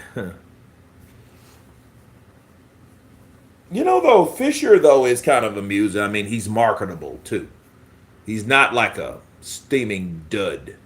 You know, he has a sense of humor, you know, charismatic. Ash Bar in the building. What's up, brother? Counterpunch to you. Hope all is well, Ash Bar, as well. Catterall doesn't take chances and won't risk anything to win. That's why he loses the meaningful fights. Bro, he beat Josh Taylor twice. There, you know, Josh Taylor, I know, was the man back then. Now he is not. Josh Taylor is a has-been fighter. He's way past his prime. And, you know, I think based on the way you live your life dictates how fast you fall away or deteriorate from your prime overall best. So the worse your lifestyle is, the faster you deteriorate from fighting successfully on a certain level. All right, so meaning Josh Taylor. I heard stories about Josh Taylor. Josh Taylor, after those fights, like the fight with Jose Ramirez, when he whooped Jose Ramirez in the Americas, over here in the States, yeah, he partied his ass off in Vegas. I've heard stories. He was so drunk, man, hanging around Mandalay Bay and stuff like that. Yeah. Big is an understatement. He has his own gravitational field. Damn. Bomac would KO Fischer's fat dad.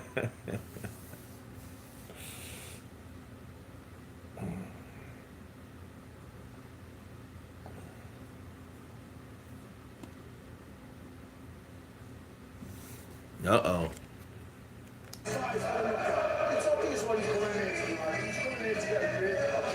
Yep.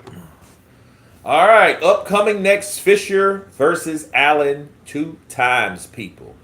The Brits are in the building. Sweet Caroline has been sung, so you know what time it is. The traditional Neil Diamond song from America that is so damn popular in the UK. Can anybody tell me why is it that popular? Why is it? What's going on with that? That's a cheeky ring girl.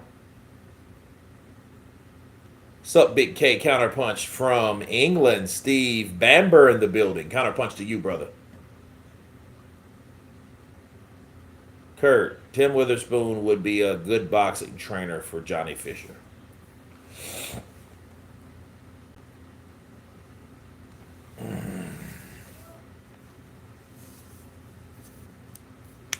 Jack's man's in the building, I guess, man.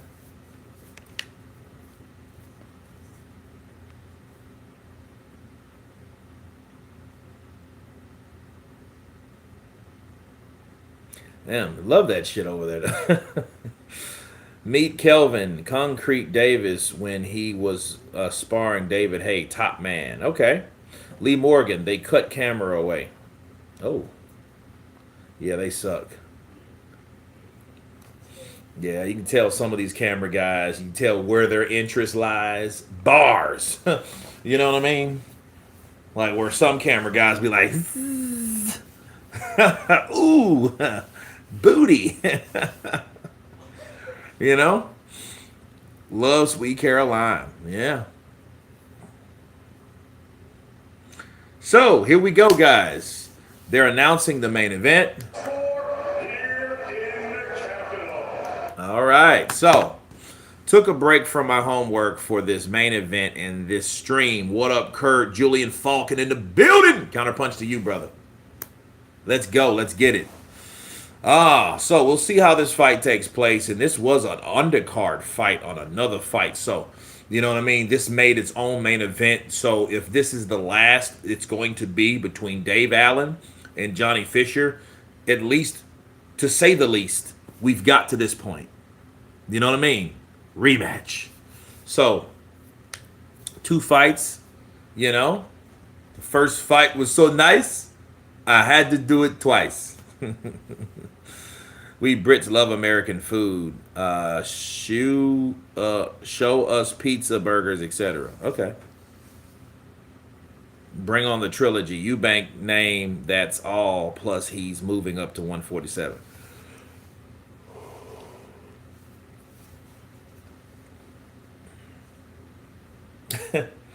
Dave Allen looks like a bar owner. Harlem Eubank looks nothing like a Eubank. You know, I just learned about like Nigel and Eubank Senior, bro. They got kids that are, they got kids everywhere. You know, they got, they have they've shared their seed over there. You know, so they have illegitimate kids storming around that piece.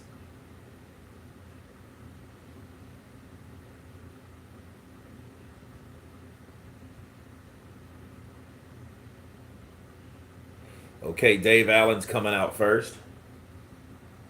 Oh, White Rhino in the building.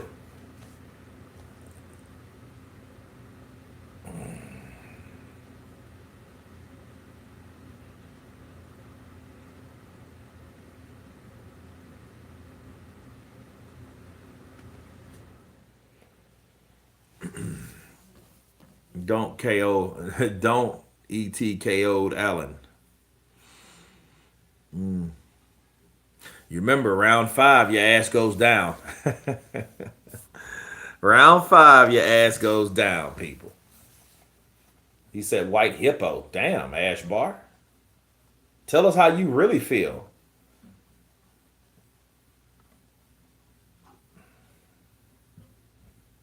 Okay, I will start watching now. White hippo.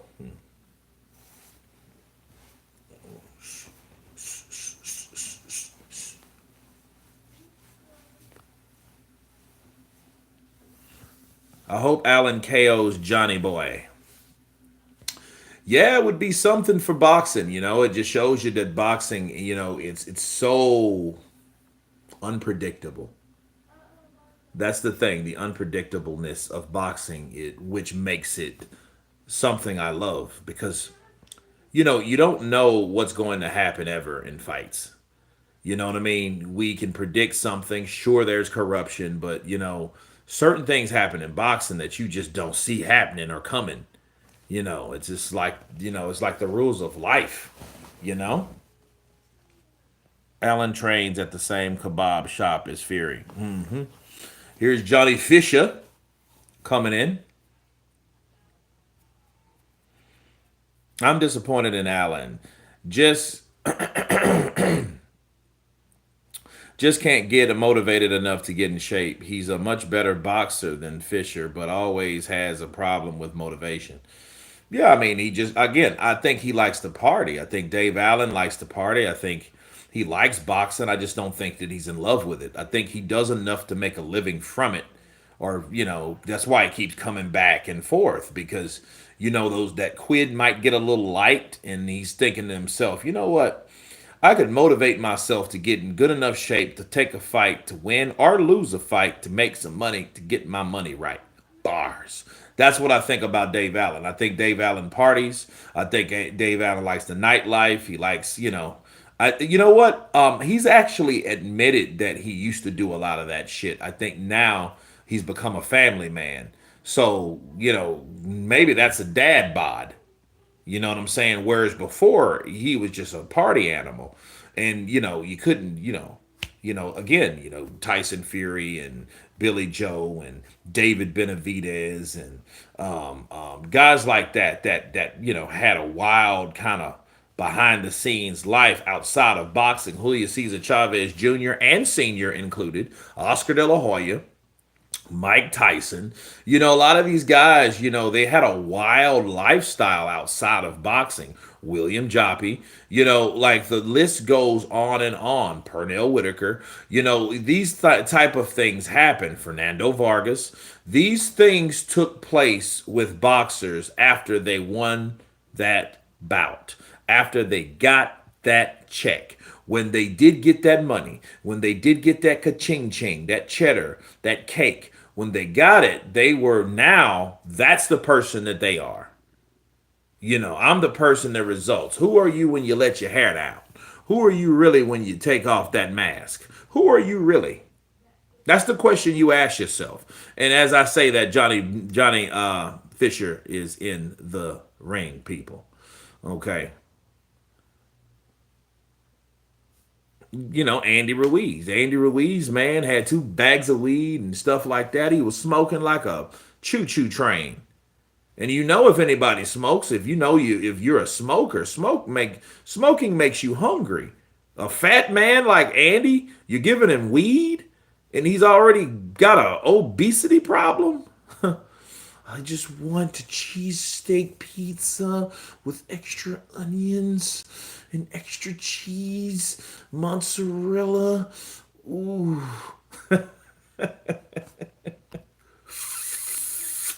Oh, this bud's kicking. Damn. This is some good shit. Where's the IV? My mouth is dry. And Ruiz Jr., I miss seeing him fight, but he can't stay fit. Andy Ruiz ain't fought, though. That dude fought twice in 19, none in 2020, one time in 2021. He fought once in 2022, or is it 3? I think it was 2023. Then he fights none in 2024. He did. He fought once last year. So once in 2024. Once in 23. None in 22. Once in 21. Yeah, he hasn't fought. Andy ain't fought 4 times in 5 years. Ruizeroni. I want a Ruizeroni pizza. I'm with Papa John's and I'm trying to market it. I love their food. I'm so hungry. Pass that blunt. Yeah, Andy Ruiz impressions is awesome. Andy, man, Andy, come on. Because his wife or baby mama exposed him, which I think was slime ballish, but yeah. She posted those pictures of him with that weed, 2 like big bags of weed, IVs, She tried to bury Andy because Andy had another chick on the side. Because Andy if Andy don't have millions left, he has about 700,000-800,000 left of that money. And I don't care what you say, you got that type of money, you can cheat easy. It's easy to cheat.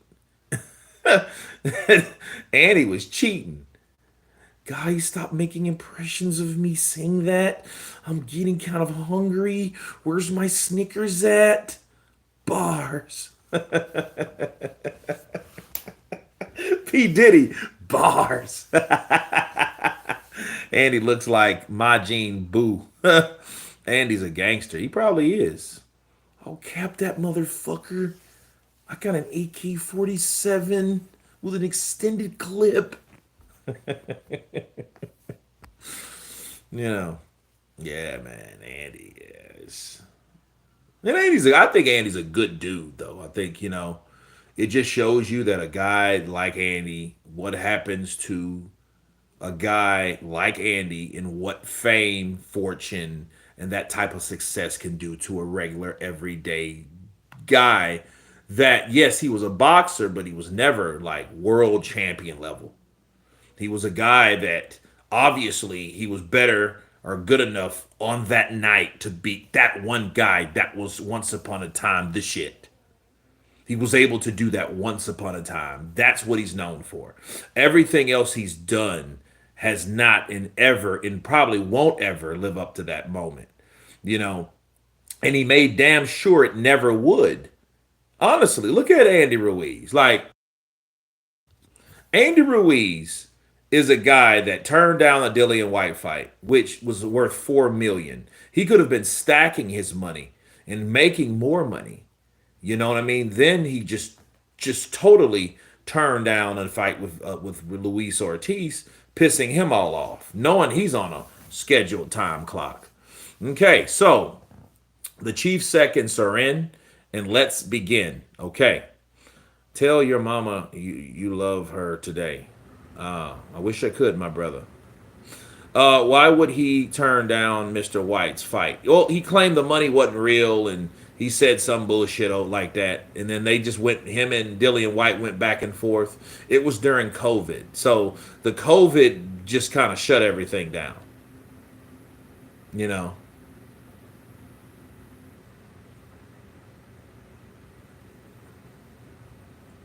Fischer threw 2 jabs, and they didn't really have anything on them. I just think he threw them just to see what and how Dave is going to respond. Yeah, Dave does look like Homer Simpson with hair, don't he? Don't! That was a message for everyone. Salute. Oh, okay. Good copy. Copy that.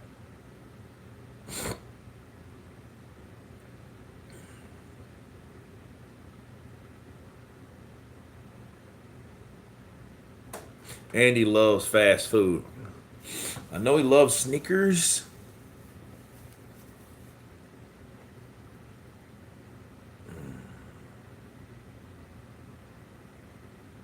Ooh, good overhand right by Dave Allen. That was slick. He threw a jab upstairs, a jab downstairs, and then he just comes with an overhand right. You know what I mean? I don't know if that affected Fischer, though.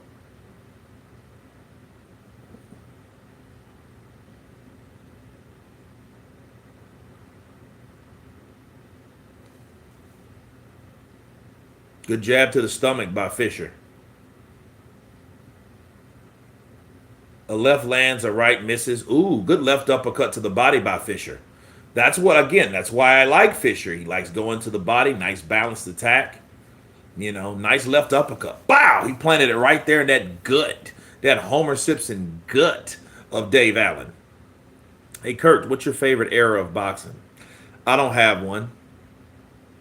Probably eras when I was alive. May the heaviest man win. Oh, good 1-2 downstairs for Fischer. Good double jab and a snapping jab from Fischer. Dave comes in, not throwing, following but not throwing. That's a bad sign. He should be throwing a jab. Oh, good 1-2 to the body from Fischer.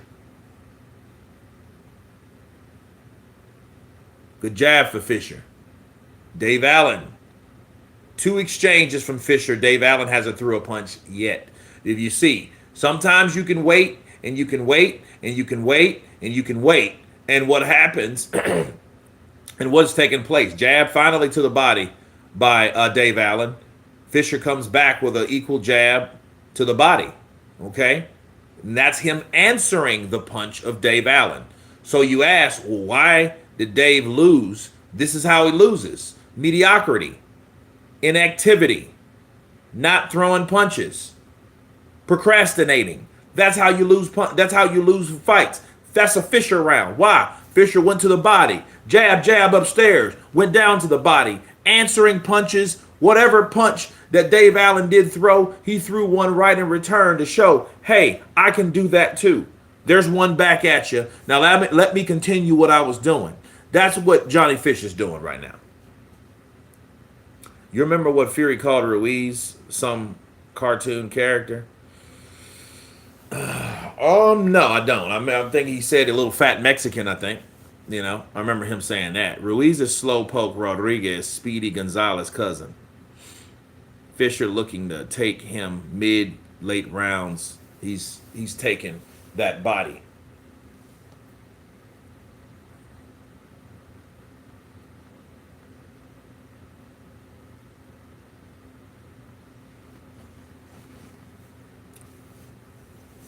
Fischer got his high IQ boxing. Yeah, Fischer's, all Fischer's doing is doing better than he did last time, and he's going to win a decision. So we're going to watch this play out. We're going to watch this play out. Kurt, do you have any personal pound for pound top 5 lists? I mean, top 5 of today's current pound for pound. Um, Inoue, Crawford, Usyk, Bivol.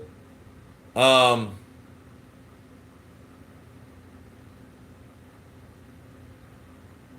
Good right uppercut. Double right uppercut. Upstairs from Fischer.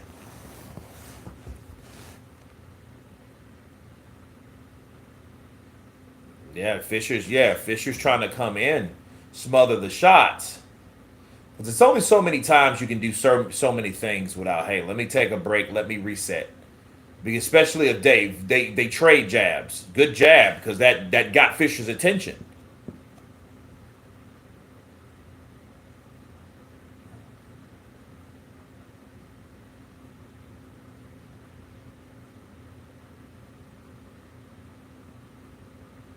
Good 1-2 by Fischer, right between the guards.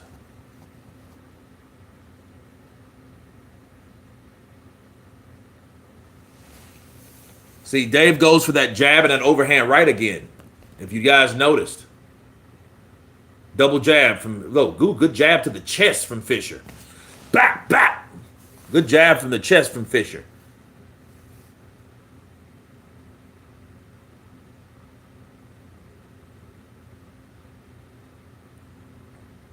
Usyk, Crawford, Inoue, Bivol, John Fury.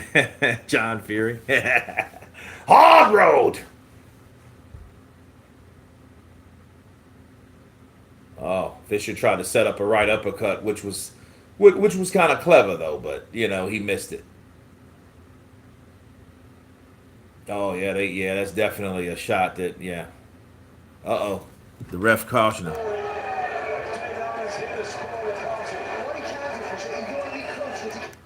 Oh, they thought it was behind the head kick. No, they warned Fischer for an elbow. Good jab from Fischer. Good 1-2 upstairs from Fischer.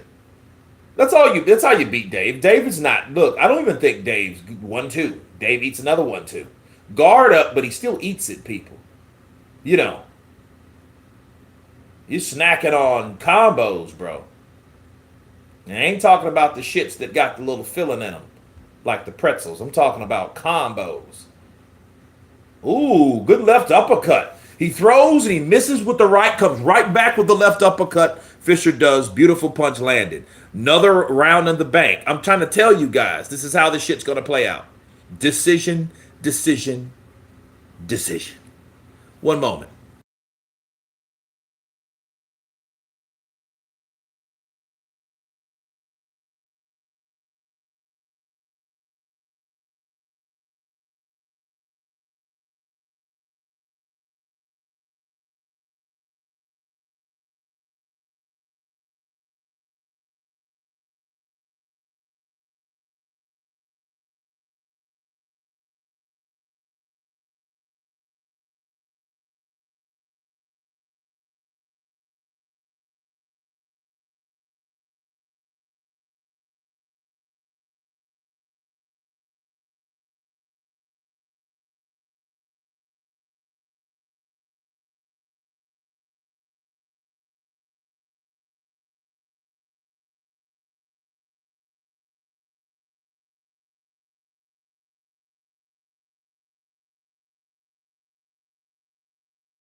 Okay, so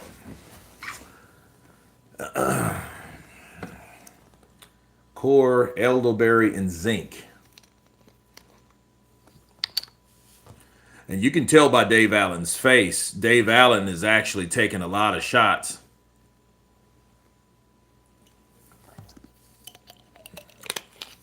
Oh. Even thugs got to use the restroom. Yeah, I know, right?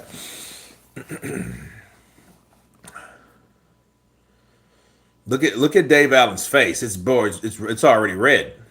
It's turning big red. And this is just the third round. Ooh, good left hook from Allen. Ooh, good left hook to the body from Allen. Oh, wait a minute. Oh, that was hitting on the break. Bro, he hit him 2 or 3 times. Oh, that was jacked up. Bro, he hit Dave Allen low, and Dave went to complain, and he said break, and Johnny Fischer nailed him twice. Bow, bow. Yo, that was dirty, bro. Then that was dirty. That was a dirty move from, look, right uppercut from Fischer. Oh yeah, that was dirty, bro. And actually, that ref should have took a ref, because that was deliberate. You can't tell me that man said break, and this dude nailed him twice. Break, bow, bow. You know. Yeah, he got hit with a left hook, and he didn't like that left hook. Good right and a left to the body. Ooh, good right uppercut from Fischer.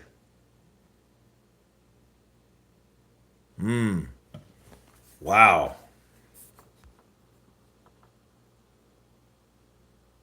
Kurt, boxing is over. Nobody paying for this. It was fun while it lasted. Dang.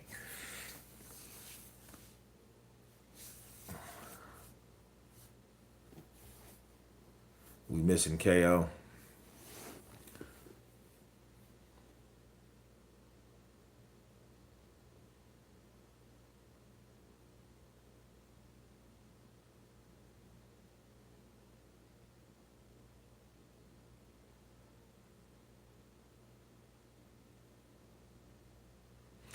That right uppercut landed.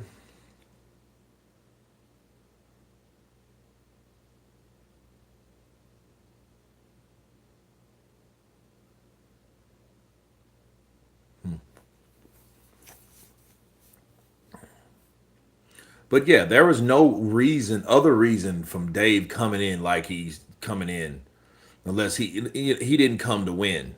Dave just came to get paid. You know. Now the thing is, Dave's kind of weird though. Dave will throw shots. And look, and I think this was the round in the first fight where everything changed. Because, I mean, it was just like that. I mean, Fischer was like, hey, you know what? I'm going to do this and, I'm going to do that. And, and then he gets hurt. And then the whole dynamics of the fight changed.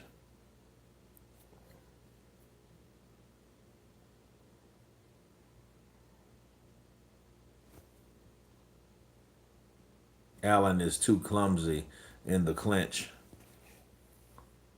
Okay, it was in the 5th.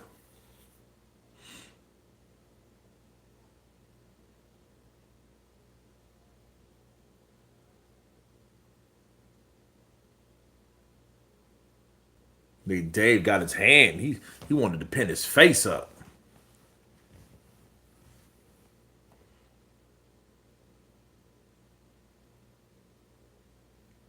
Nice left hook to the body by Allen though, bro. Dave caught him with he caught. Ooh, that was a right uppercut, a jab and a right uppercut to the body. Ooh, good right uppercut from Dave.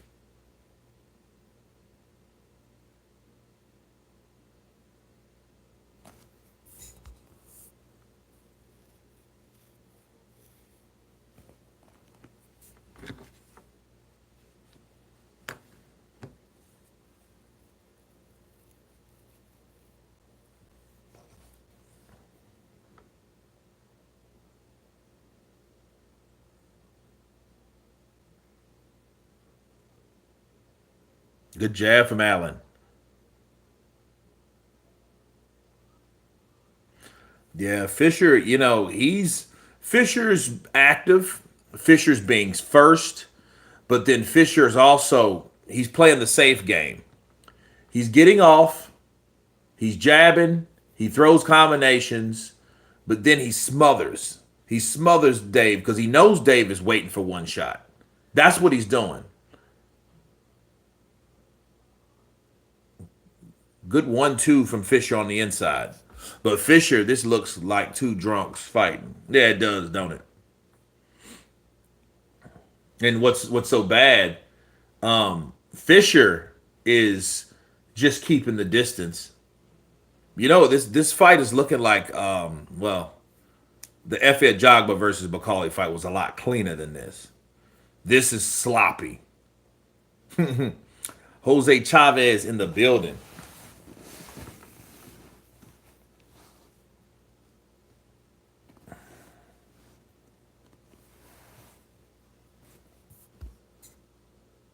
If the White Rhino actually dedicated and trained properly, he'd be one on the same level as Clubber Lang.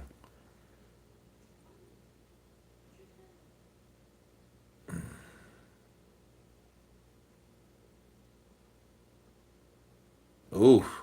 Good overhand right for Dave, but he ate a left hook right in the liver. Bow! He caught it, and he was like, ugh.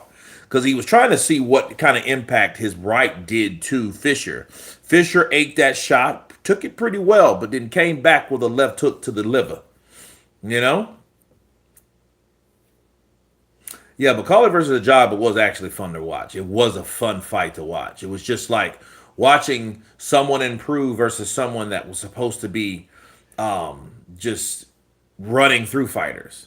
Had it on pause, bro. Thought you never came back. My biggest problem with Allen is his work rate. He's not. Yeah, he's throwing a shot here and there. That's not going to win you a decision against anybody that's throwing as many punches as Fischer. Fischer's throwing shots, but Fischer's also smart enough. Like, I know Dave can hurt me with a shot that I know he can catch me with. So this is the 5th round.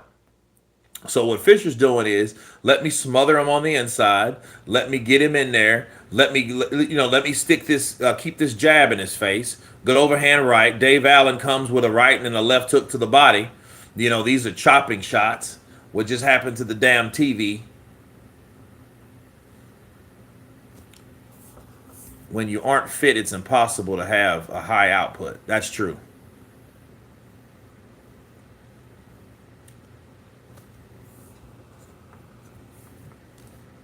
Okay, now it's back on. Good right uppercut for Dave Allen.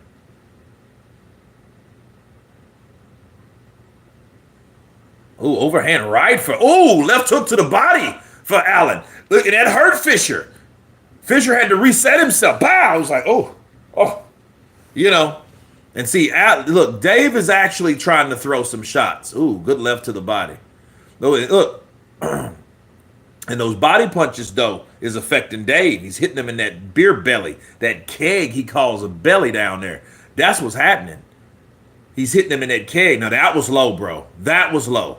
That referee, that was low. That was a low shot.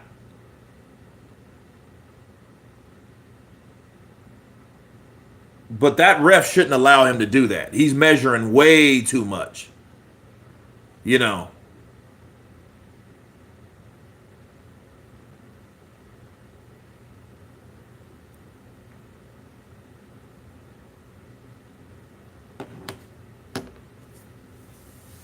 Flipping dinosaur.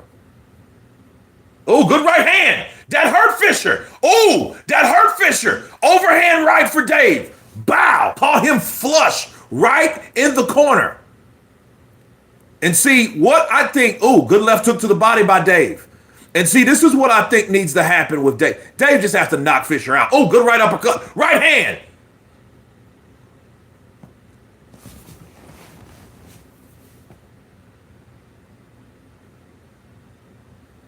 Oh, good right hand. That hurt Dave. Down goes Fischer. Down goes Fischer. That hurt him. Look, he's taking his time getting up. Same round. Round 5. Look at him.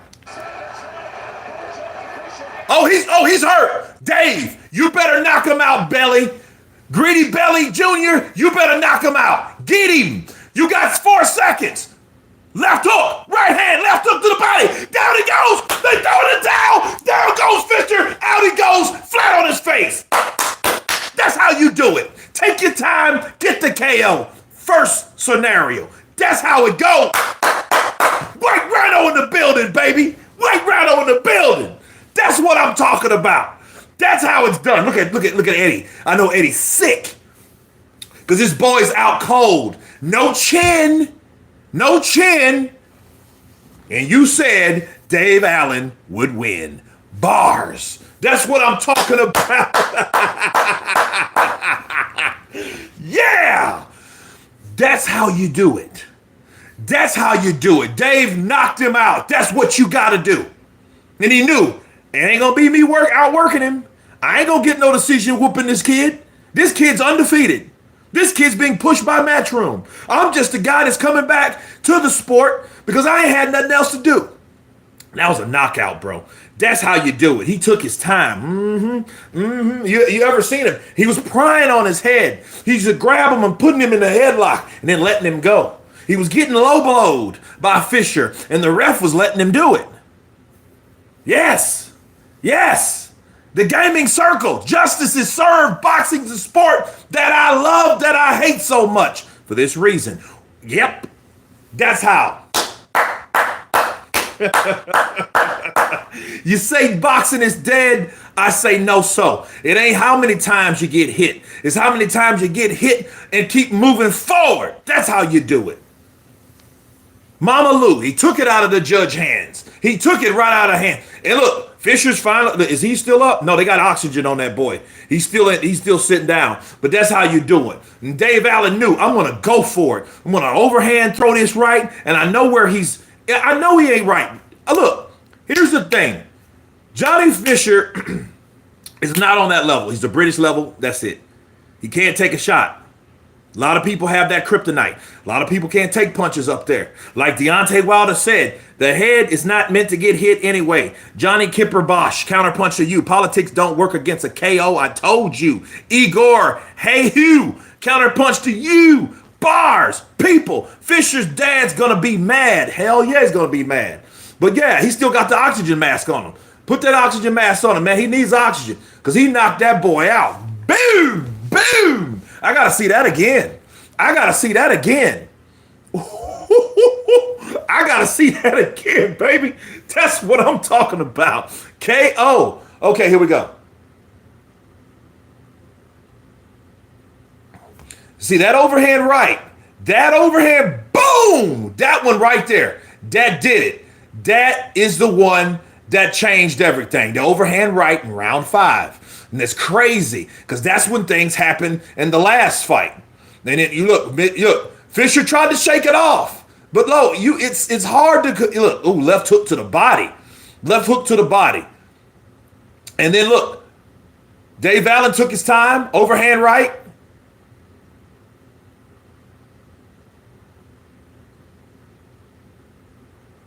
And he tried to trade. And Fischer, overhand right. Down he went. Tumbling. That's like he did the same thing happened. Here he goes. Bow. Right hand lands. Bow. Left. Then he goes down. Look. And see, I want to see that last one. It could have been catastrophic. It could have been catastrophic. Because see, Dave Allen knew. He knew. Let me get him. He said, let me get him. He only had 4 seconds. He could have made it out of the round. But nope. He was like, I got to get this boy. Bow. Because what'll happen, he'll start boxing and moving. Right to the body. Left to the body. Left. Oh, that left hook crippled him. Bro, that left hook, that did it. Look, that right. And look. He was going down. You know what? Dave could have hit him again. He could have hit him again. He just didn't. He just didn't. He could have hit him again. That's class, though. Because Dave Allen knew when he landed, he wanted it right to the body, left hook to the body, left hook upstairs. He knew. He caught him with that punch. Then he let him fall. He could have hit him again, but he let him fall. Oh, yeah. Oh, yes. Ah, right hand. Back, back, back, back. That's how I got him. 4-punch combination. Out goes Johnny Fischer. And he was done, bro. Johnny Fischer was done. Johnny Fischer was done. He knew he was done. That left hook, when that left hook caught him, he didn't look. It was no other time to do that. Because if he probably would have let him out of that round, Steve, it was absolutely fantastic. That last round. bro, that Johnny, I know he's looking like, oh, yep, nasty KO, bro. And that's what happens. This is what happens like to Jermaine Taylor, you know, when he fought guys like Pavlik. You know what I mean? Like, stuff is inevitably going to happen. It's inevitable. You know, heavy hands and chin. Now, hey, look, and it is what it is. Dave Allen got his just due, and it goes to show you, don't ever count a fighter out. They threw Dave Allen's ass in there because they thought he was going to be a pushover. They thought he was going to be fun. They thought it was going to be, hey, you know, that's a good name to put on your record. How about Dave Allen? You know, he has 6 losses. He's been around the block a few times, right? Didn't always come out the way he intended. But at the end of the day, you can do this, kid. You know? And it is what it is. Allen is too young to have such a tummy. He eats bad. That's really KO, bro. That's a knockout.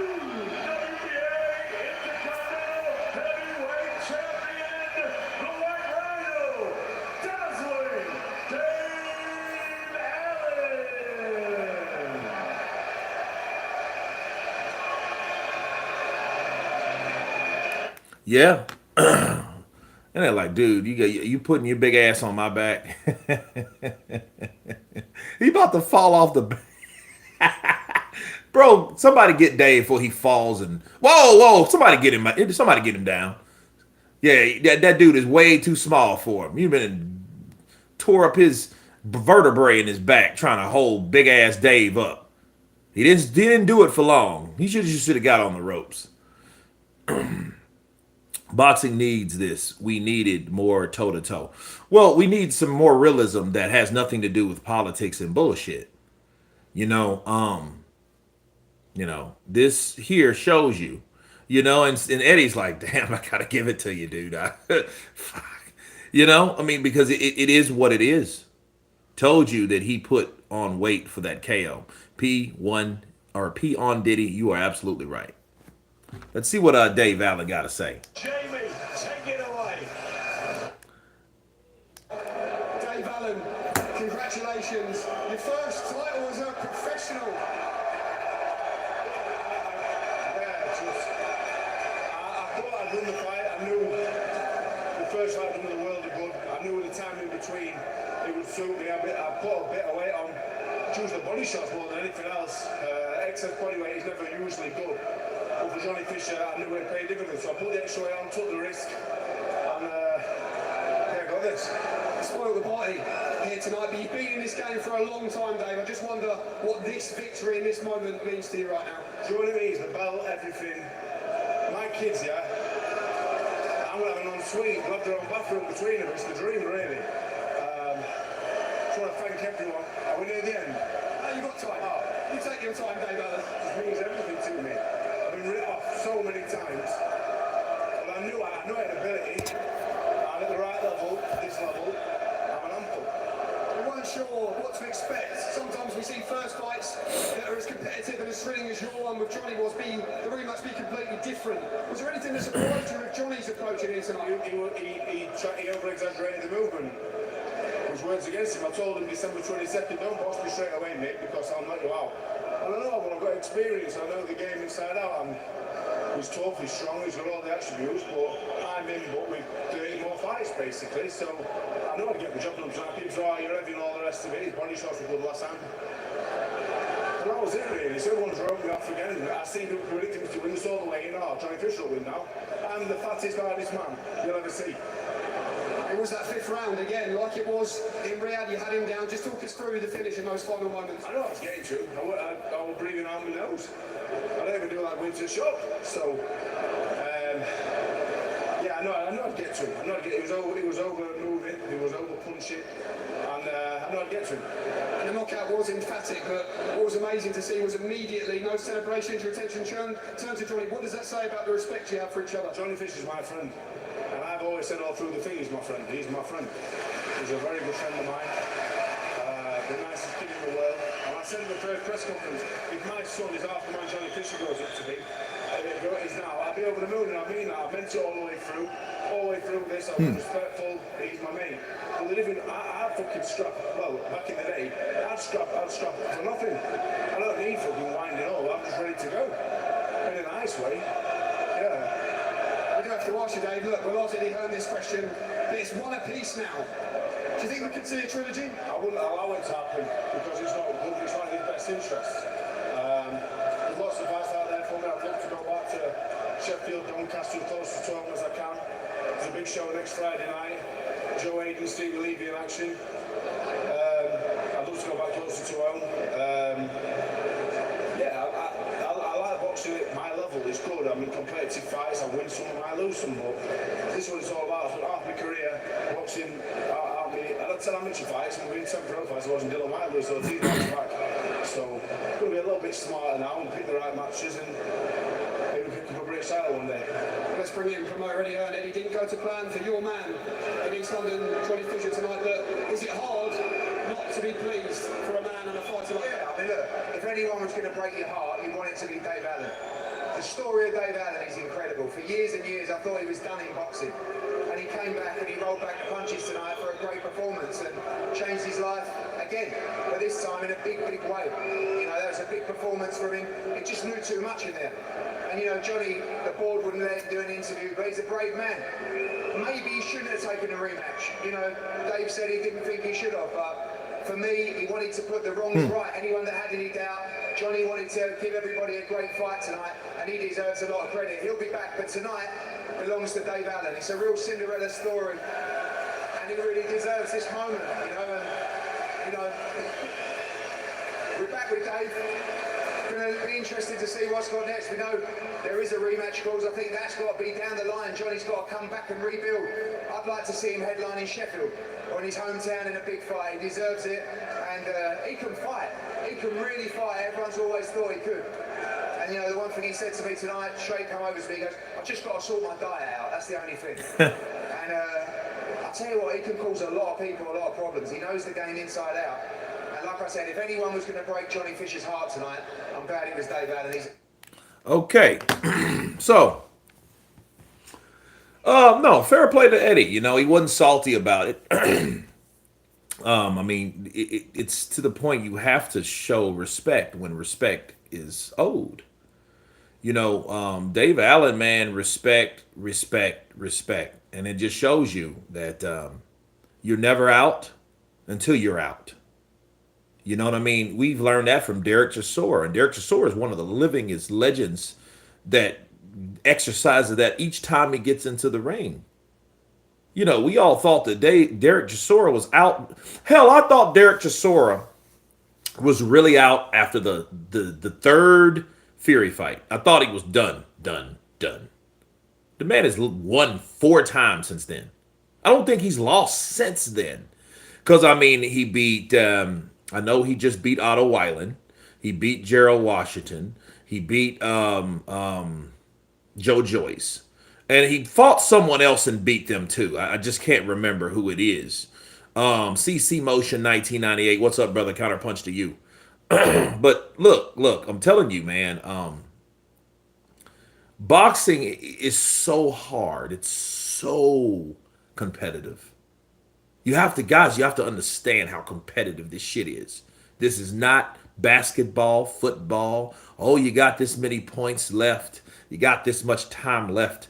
It ain't gonna happen. You're gonna lose. People leave the stadium. They leave interest. They lose interest because of how it's structured. Boxing is brutal. Boxing is very, very dangerous.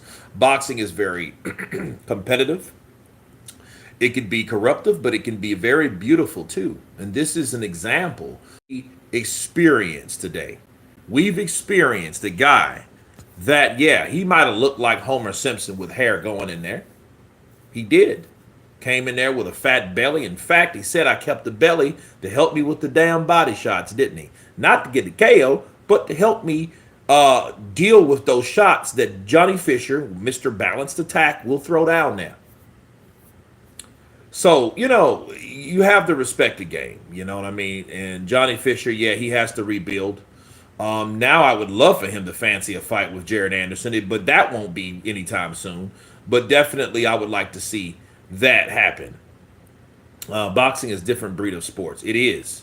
You know, and then see, so for the same thing that makes it corruptive and shitty is the same, but then on the same token, the same thing which makes it beautiful and righteous. You know what I'm saying? It's like a 50-50 side of how you look at life and a sport, because this sport holds so much to so many. You know, Dave Allen, bro, in the 5th round knockout. You know, and Dave Allen, what we should have learned, Dave Allen knew he could hurt Johnny Fischer. He knew he could drop Johnny Fischer. So if he can hurt Johnny Fischer, he knew he can drop Johnny Fischer. You got to give him respect for going for what he already knew that he could do. So a lot of fighters don't do that, but, you know, he did. He's like, well, I'm not going to outbox the younger, hungrier, fresher fighter. I'm not going to do that shit. It ain't going to work for me that way. I got a fat ass belly. I know this dude's going to be throwing punches and bunches, which he did. He kept the jab in the face. He did too much measuring, in my opinion, but he did what he needed to do to get those rounds in the bank, and he was winning every round until Dave Allen decided to let me throw down and let me throw these damn bows, because I know what I've already done. And what I've already done, I'm going to do more of, and this is how you get a knockout, people. KO, 5th round. That's what we got. Kurt Jarrell Miller versus Dave Allen would be interesting. It would be interesting, and I think Jarrell Miller may have another opponent. I think Jarrell Miller brings another excitement. He brings the bad boy element to that particular fight venue. Dave Allen, he's a he's a character by his own right. So Jarrell Miller, yeah, that would be a good fight. You know, honestly, I would rather see Derek Chisora take on Jarrell Miller, because that's the fight that we thought was going to get in the first place. So I think we should get it. You know what I mean? And but Derek, you know, of course, wants a title, which I'll do a video on that after this. But hey, much respect, bro. Much respect to Dave Allen doing what he did. You know, and it was the only way that he was going to win is the way he did it.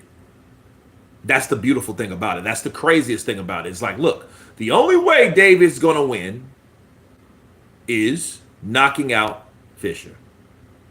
And he knocked out Fischer. Look, Fischer was already out. He was already out for you at the ground. Why do you think he stayed down there so long? For a 300-pound guy. Well, you know what, though? I don't even know if that's the thing to say, because, you know, Daniel Dubois said Jarrell Miller hurt him. And this is Daniel Dubois. I mean, the new Daniel. I don't mean that old Daniel, the one that fucking ducks uppercuts and takes knees and shit and gets bowed down from jabs. I'm not talking about that dude. I'm talking about the dude that was supposed to be reinvented, that fought Jarrell Miller in the first place, right? So that's who we're talking about. Miller, Big Hippo, Moto, Danger, be careful, Dave. Dell versus Dave will be good, but Dell versus Miller would be better build-up. Yeah, it'd be better build-up, because what's going to happen, well, I don't know about the build-up. Because one thing I noticed about Jarrell Miller, he's not a bigger asshole than we think he is. He's not that. Like Andy, he didn't shove Andy. He didn't push Andy. He didn't slap Andy. Why? Because Andy's his friend. Actually, he cried after he fought Andy, because he was like, man, I didn't even really want to fight Andy because he's my friend. Derek Chisora, same thing. He respects Derek. Derek gets respect from most people, right?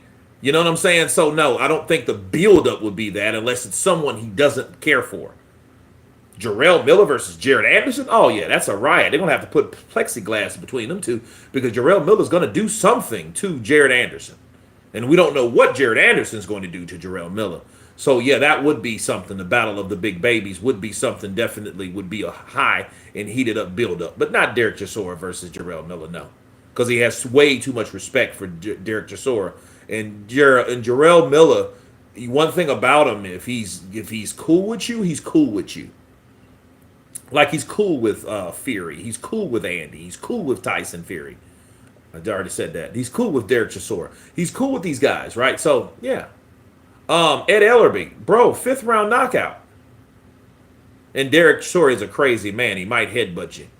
You know what I mean? You got to be careful with somebody like Derek Chisora. Derek Chisora is that guy you want to be with if something pops off. Something pops off in a bar or something. You want to be with Derek because Derek's gonna hurt somebody. You know what I mean? Kurt, what about Jared Anderson versus Derek Chisora? Nah. Because, see, Derek Chisora is at a different level. And because he's at a different level, I don't think fighting someone that young helps him at all. What does that do for him? That only helps Jared Anderson, not Derek Chisora.